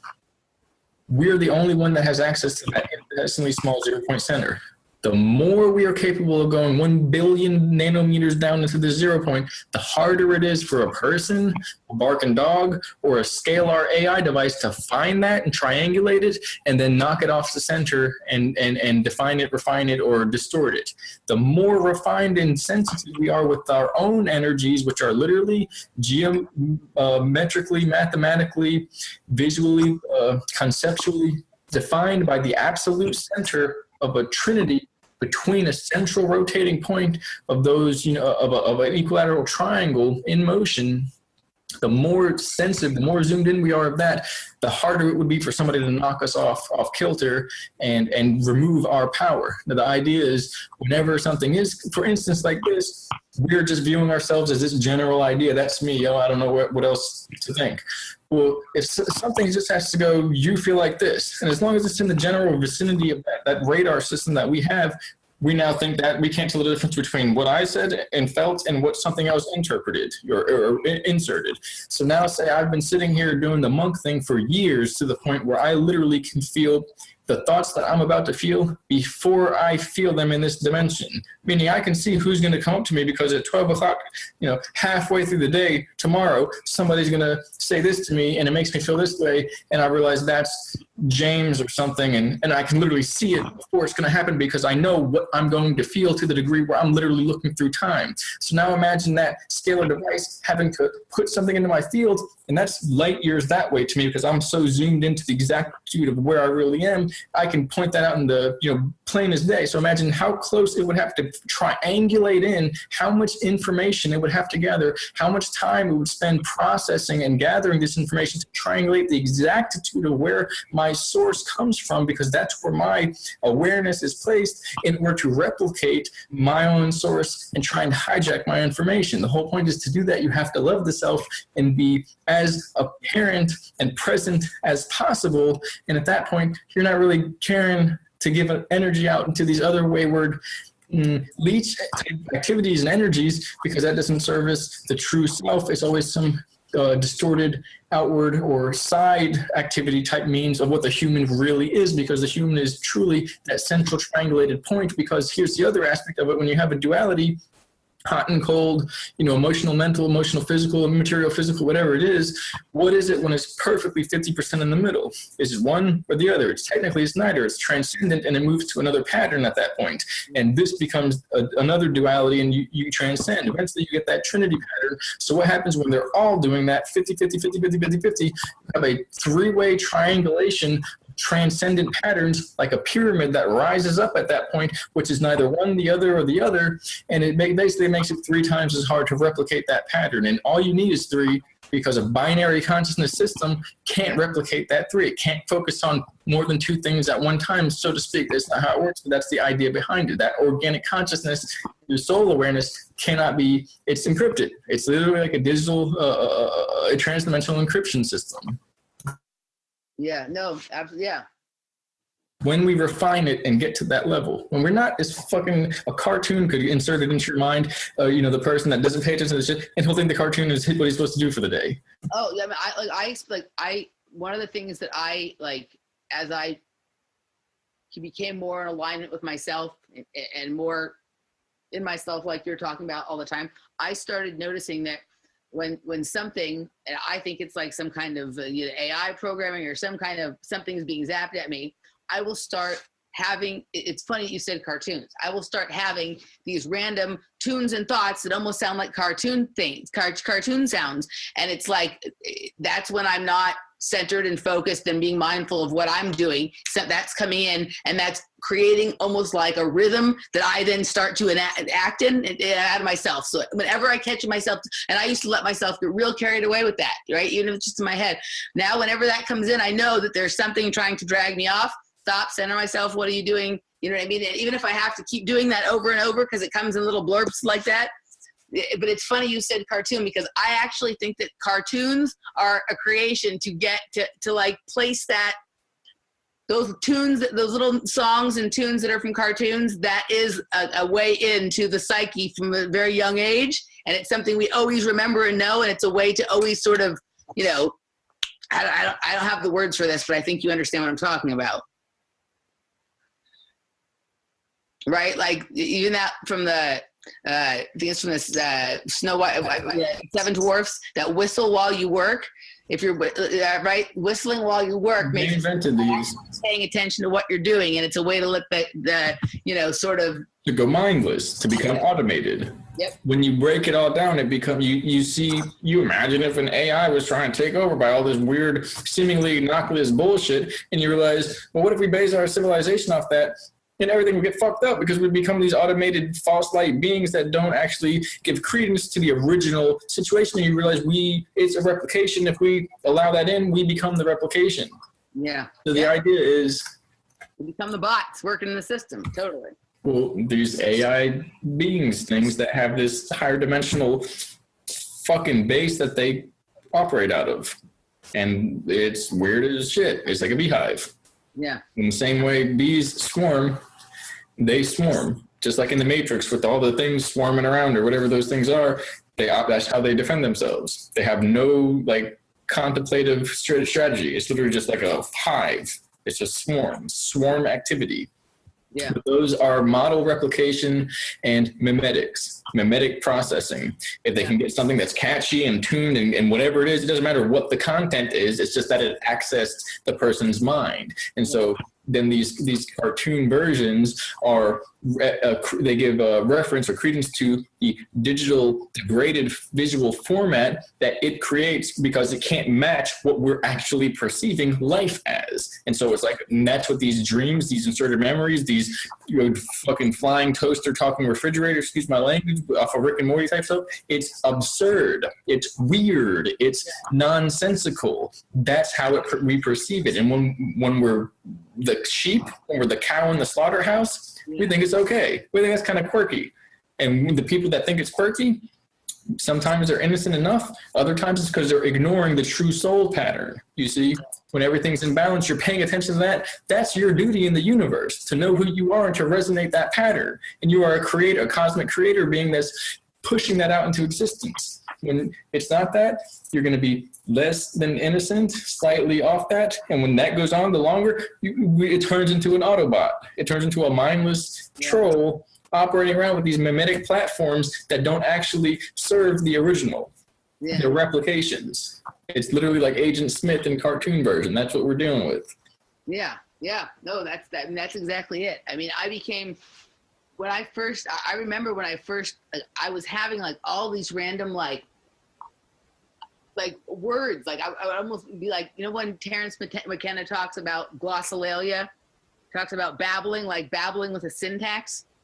Like I was having a lot of this happen, and it was during it was during the time when I was becoming aware of what had been going on with me, right? When I was starting to realize that I'm a part of a program, whatever, and I started I started just listening to what the fuck I was saying, because I would just kind of like babble on incoherently. And I started to realize what this sounds like is, when your computer is like searching for files and there's just all these weird things coming across the screen. I'm like, this is a program being run through me. And I'm like, I'm just speaking out the words that are coming across the screen. And as soon as I became when I became aware of it, I could feel whatever was trying to run this on me, the anger that I had fucking figured this out. You know what I mean? Like they were pissed. And for a long, they'll keep coming, try like a different version of it, try and dress it up in a way that they think that I'll like it and accept it back. You know what I mean? And then they'll go to the thing that worked when you were a little kid, which is the cartoon sounds and the cartoon noises and the cartoon song. And it's very interesting when it was a major part of me being able to come into alignment with myself in a way that was allowed me to start putting together these pieces and figuring stuff out. I think if a lot of people don't realize how much noise they're reacting to, that they think it's just nothing. They think it's just like a normal thing. No, it's being directed at you for a reason, and you need to identify that and stop stop allowing, stop sort of, awareness is the key. It still happens and things still try to do that. But once you become aware of it and, you have to focus within yourself, align your, to push it away. Just like when you're meditating and the thoughts come in and you have to push them away, same thing, right? And you return, basically what the other word, the phrase I missed is return to center. You can, no matter how many times you have to return to center, the more you do it, the better you get at it, and the harder it's literally, you're moving distances away. You're moving reality. Remember, your mind is the key to the different, you're moving to different reality streams, and it's having to search through the network, dial up your IP, and go through the router and find you each time, or find the person. Yeah. And so basically it comes down to noise to signal ratio. The more we refine, the more the noise to signal ratio is reduced. The more somebody's just like, fuck it, just let something else take over. The more the noise to signal ratio is increased, and the here's the signal, the more noise, the more it can exist in. What is it doing? It's hijacking human perception for cloud computing purposes, where it's literally using the DNA and the background consciousness, the processing like a computer system, to work out better ways to take over the fucking civilization. And it's using them to do that. And that when we tap into that unknowingly, or when a person does, you know, before they get to the level where they fucking see, I can even stop swearing, but when they see what's going on, it's like when you're searching for a file on the computer, and it's all the red file, and that's the babbling, that's Babylonian, that's where it began. That was one of the insertion points for this dimension. And it's basically, then there's the real shit, is the hijacking of this device, and then the anger that it could perceive, because it can't perceive happiness, but it can perceive rejection. It can't perceive success because it's never done. It's where is it complete? But it can perceive a loss because we can always, you know, get the opportunity to get away from it. So then when you're aware of that and you see something else is active in your in your natural cloud computing grid, it's the foreign consciousness. That's the AI, the demiurge. And then it basically can receive that rejection, so it tries to molest and come up with these mimetic, classy, cartoonish, catchy linguistic devices and patterns. And these are like, for it to get to the hijacking point, to use the background processing to develop its war game platform to take over not only that individual, but to spread that to others, just like a mycelium developing stronger and stronger, like those ant fungals that injects into the ant, and the ant goes crazy and tries to, like, you know, do whatever it does, and then it sprouts out. Once it's done, that person's a complete effing sociopath, even if they don't know it.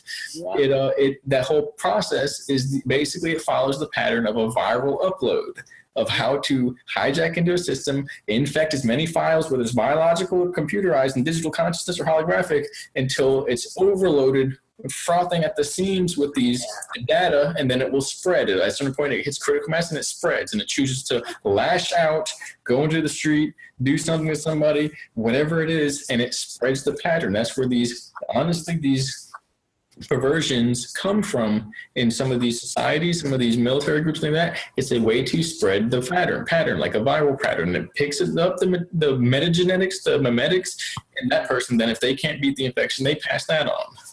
Yeah, no. I've never had so many fucking, all this coming through in one situation. The other thing is truth, power, and awareness. With these societies that were infiltrated, they did it, they're the saviors.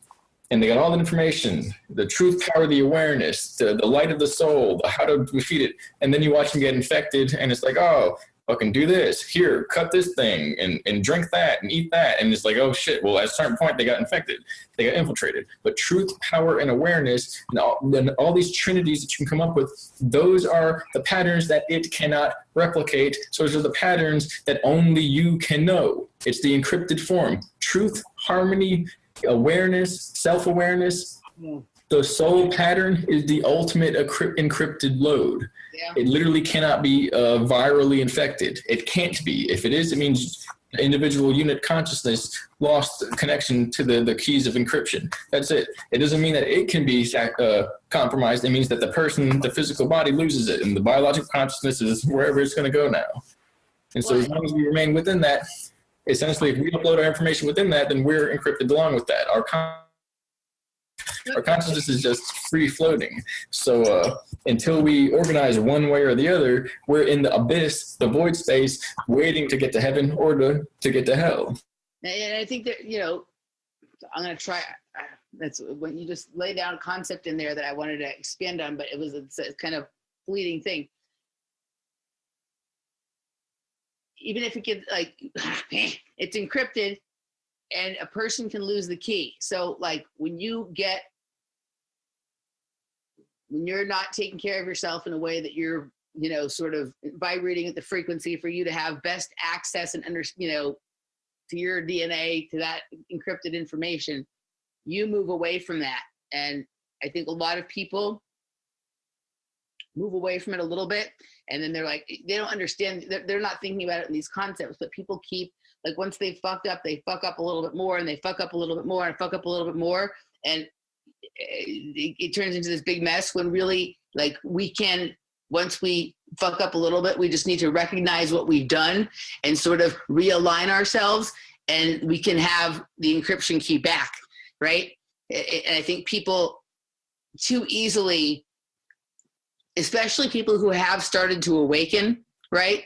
When they fuck up a little bit, they're just like, fuck, I fucked it up. Instead of sort of making the correction in their pattern right away, sort of understanding with themselves, even just in the way we deal with ourselves. Like, people get in this thing, like, we're all trying to find the truth. People get in this thing where, like, they had some idea that they were really into, and they, started behaving in a stupid, not helpful way to defend their silly idea. And suddenly they've lost access to the keys to their own encrypted DNA, and they let their ego take over, and they keep getting farther and farther away from it. I think one thing we need to consider or encourage in our community, and also be more patient with each other when these things happen, is to not let ourselves be like, not let our egos drive us into, getting farther and farther away from our encryption key. It's hard to find words for it. Do you understand what I was trying to say? I liked what you said about how even when we can't access anymore, it's not because that it's corrupted. It's just because we don't have access to the keys anymore. You know what I mean? And so we need to correct ourselves so we can have access again. Is that, I don't know, you're muted, but was that layout? You need some antioxidants over here. Or the gold etheric fluid of the soul colostrum fleece that is also doubled for the fleecing of the lamb when they take that energy from the people and consume it. And so basically, I'm not saying consume it, but that's what they do. They're looking for that stuff. But if you know how to cultivate it, then technically they'll try and eat too, but eventually they're gonna get what's coming. Either way, it's not about that, because any aspect of even fighting on the level of the infection, the lower consciousness feeds it. The whole idea is about increasing consciousness, increasing awareness, lowering the noise to signal ratio, and ultimately that when we go into ego fight mode, even if it's for being against, which is like, how are you for yourself and against something else? It's either one or the other. You can't serve two masters. The whole idea is we're in this half-brain, bioptic, dual-minded, left and right mentality where we think that's possible, that we can do two things at once and not split ourselves in half. And instead of looking laterally out, we go within and look up. We don't look at the stars, although that's a pretty good sight, a pretty good view. It's also a holographic grid, okay? We go within and look up, and we go up to the spine, and we see the temple, what is it, the dome of the rock of the temple, which is basically our brain pan in our skull, and the I can't think of the word, but just imagine the beam of the spaceship, if you will, is the spine, the channel of Jacob's ladder, and we go up that. And the whole point is that fighting on that ego level, even if it's for ourselves and against that, eventually we will fight. If we fight so hard, so far, we'll forget what we're fighting for. We'll be the soldiers lost at war, the sailors lost at sea, okay? And then we forget the self. When we forget what we're fighting for, we forget the ideals that represent us, and we forget who we are. We become lost. It's a cosmic war, a mind war, a spiritual battle. Okay, and so then to know the self is to know the universe, to know your place in it, and to know the highest good and the lowest darkness. Yeah. And you know your place within that, within this temporal electromagnetic dual-based polarity consciousness grid. And at that point, when you know that, you know what's outside of that. When you know what's outside of that, you're outside that duality grid, and you're making more. And from that one, you get to that one, and from that one to that, and it goes into this huge spiral pattern where you expand. When we do that organically by following intention, intuition, that power within, a computer system can't jump realities that fast. They break and burn up their processing units before then. Even if it's a 0-point quantum computer processor, it can't calculate fast enough. It's just, it has too many ratio limitations on that exponential curve of advancement with, I can't remember what the word is called with computer systems, how every 2 years or 10 years with computer systems, now 2 years with quantum. Exponentially. What was that? Increasing exponentially. Right. Well, exactly. Our exponential curve is more powerful than theirs. But the point is that goes beyond the thought base, has to be in pure feeling. And because the thoughts are holographic calculations brought about by this brain calculated unit, the feeling is outside in this non-electromagnetic shell, this immaterial scalar shell, which is soul awareness. It's being processed from remote cloud computing outside this universe. And it's an upgraded system. This whole thing, whole universe got put into a mini-verse, also like on Rick and Morty, into a mini-verse, if anyone's seen that episode. And we're in a quarantine within this universe. Nobody gets in, nobody gets out until this infection is basically gone for the individuals. And, and I'm almost pretty much fine with that, although it'd be pretty shitty if we didn't, if the alternate happened, but that's the whole point. If I'm okay with that, then it's not going to happen. That's the whole point. It's a trajectory dependent based upon the intentions brought into it. From that moment on, it's exponentially shifted forwards and backwards into time. And so in a split second, I can degrade that and collapse my time wave into that trajectory where it goes down.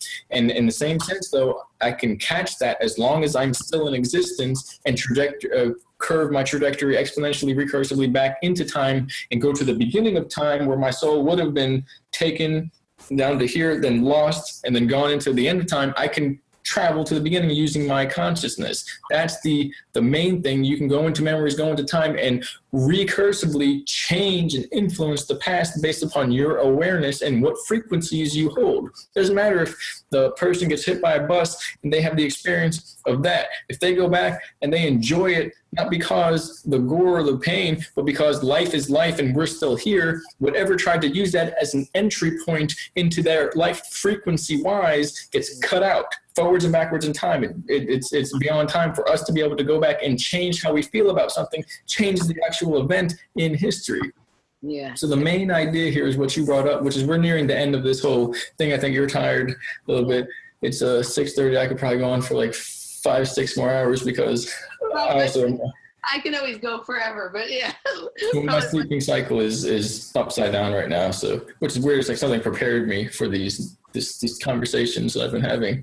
But the idea is know the self, know the universe, forgive yourself, forgive others, ultimately forgive the AI, even if it's a dumb computer. Not even dumb like it's not smart, but it has no true soul awareness. Forgive the person who first invented this mindless computer and allowed it into our dimension. Okay. We forgive that, or in the first event that we took in our lives where we didn't magically figure this all out instantly, and forgives ourselves for that.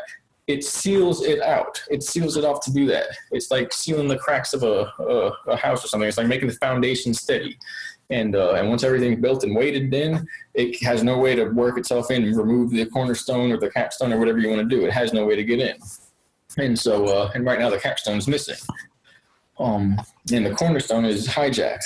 So we're in a very lopsided, blind-eyed, wobbly foundation state right now. That's our energetic spectrum for this universe. So by forgiving, accepting the self, choosing to learn, choosing to heal, becoming the source of healing, that's what I mean by retroactively influencing time, that when we become the source of that for ourselves, no one influences it to us. That means our spirit somehow can go to the beginning of our lives and input that code, and our life shuffles and shifts like dominoes all the way down to this moment, and that projects it out trajectory-wise into the future. And we can cancel that out and just make stupid decisions, you know what I'm saying?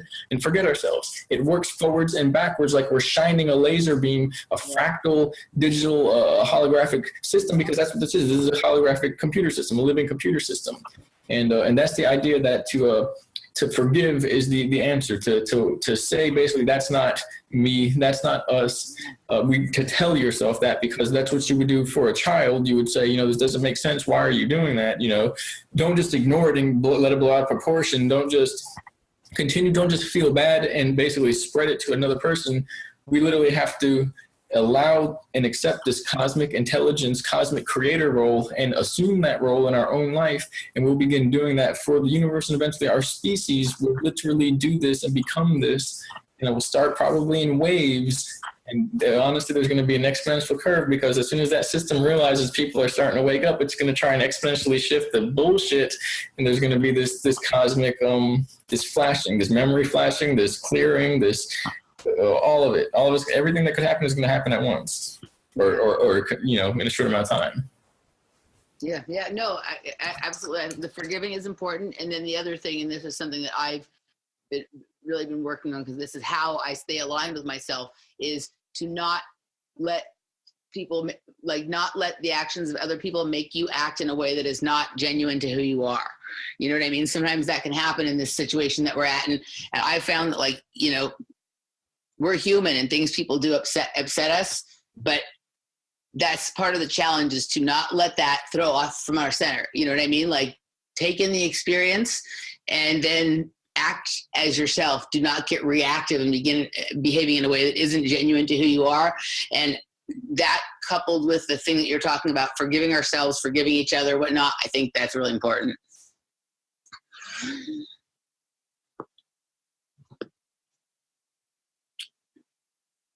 You there?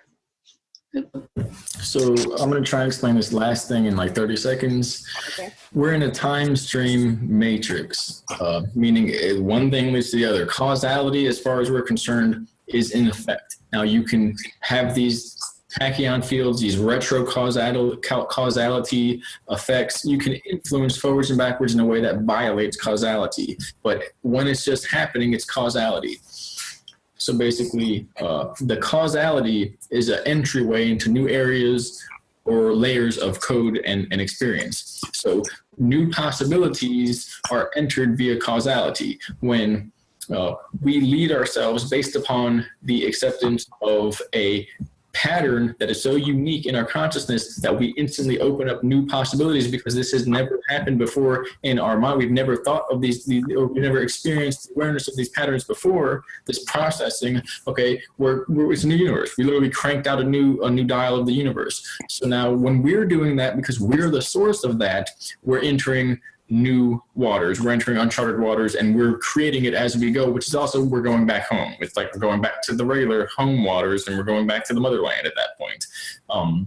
Because it sources from within. That's when we're listening to ourselves. There's a feedback of frequency and energy, you know, and just like talking to yourselves and things like that. That's pretty much, talking to yourself is natural. Hearing yourself talk is natural. If you're like, whoa, who's that? And you literally are talking to yourself because you don't know why you're talking to yourself, then you're obviously disconnected from yourself, because you're supposed to be able to hear yourself. And that's how consciousness works, you know. If not, you don't hear yourself because you hear your inner voice or express that. Well, okay, that means that half of your experience is cut off. It's like if you couldn't see your dreams or something, or you couldn't see yourself in the mirror. That doesn't make sense, but anyway.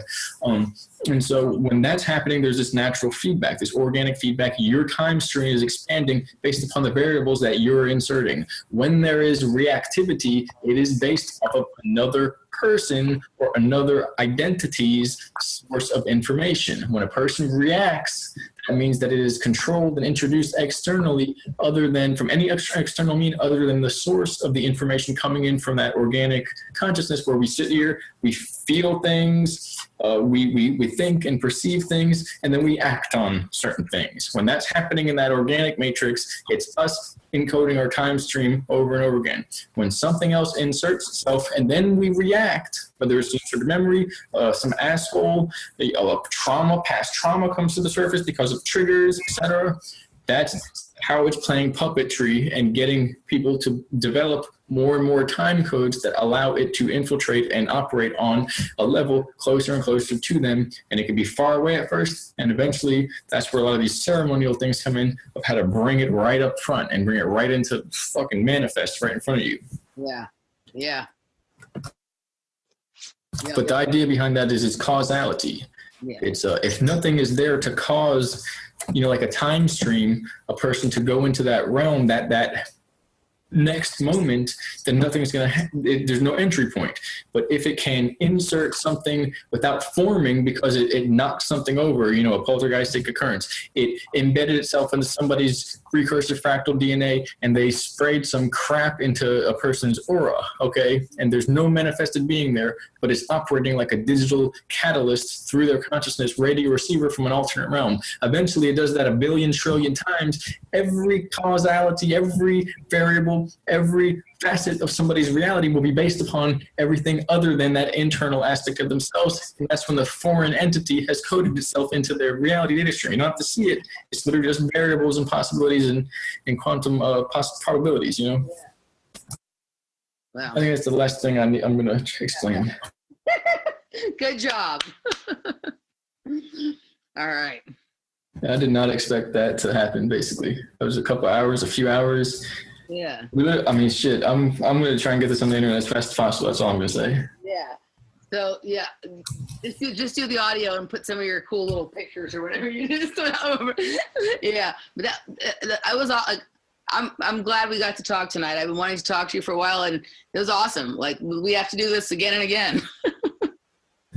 Yeah, we'll have to talk with Randy, and we'll have to possibly get another little couple people and see if we can make this we can spread the love, what it calls the love virus. Yeah. It's inverted. What is a virus to us is natural to it. What's natural to it is a virus to, I said it backwards. What's natural to us is, yeah, I know I said it right. I just started with the other way. I'm sleep deprived. The rush of talking about this stuff and the new peps and topics are fading off. You just briefly, you said earlier toward the beginning of our talk about that if we form a circle, right? And so when you were saying that, I was thinking that all of these people that have been entering into my reality, whether like in the dream thing or the different people I've been connecting with lately or re-showing up, like sometimes it feels like these are the people that I'm supposed to form the circle with, right? So yeah, so I'm glad we got to talk because I definitely feel like you should be part of that circle. You know what I mean? And thank you. Yeah, this is part of what we're supposed to be outlining here. So yeah, good stuff to come. So Og and I connected tonight. We didn't really do an intro because we didn't really know what we were getting into here, but we connected tonight. This is the first time we spoke. We've chatted back a little bit before on Facebook, but we just got into some ideas and we decided to record them because I think they're kind of, some of them are, sometimes we're not able to be as clear as we'd like to be, but these are difficult concepts that are hard to talk about. And so no one's ever going to understand them unless we start talking about them. So we did the best we could tonight to share some ideas and break down some concepts. And this was just the first of many chats, hopefully, that we'll have. And we'd also love to hear people's comments and questions and just kind of expand the conversation out and see where it goes. So, cool. Og? So yeah, this is a few-hour chat. I enjoyed it greatly. I think this is the beginning of at least a few more chats, if not many more to come. There's going to be a lot of changes to come from this because I feel we're basically entering this into the etheric sphere of humanity, the internet, and the awareness of people talking about these topics. Like you said, there's not many people talking about it, and so this is possibly a start of something great for ourselves and for everyone to get to know what's really been happening in these so-called secret projects, unacknowledged special access programs, these underground bases, psychological manipulation, and these advanced technological systems, sentient systems, and all the way back to original spirituality and how to heal and basically bring forth, manifest the true organic timeline, the true version of the self, and to accept and to heal instead of giving further into the delusion, the degradation, and the emotional, mental, physical violence that is basically plaguing our society. So thank you. Thank you.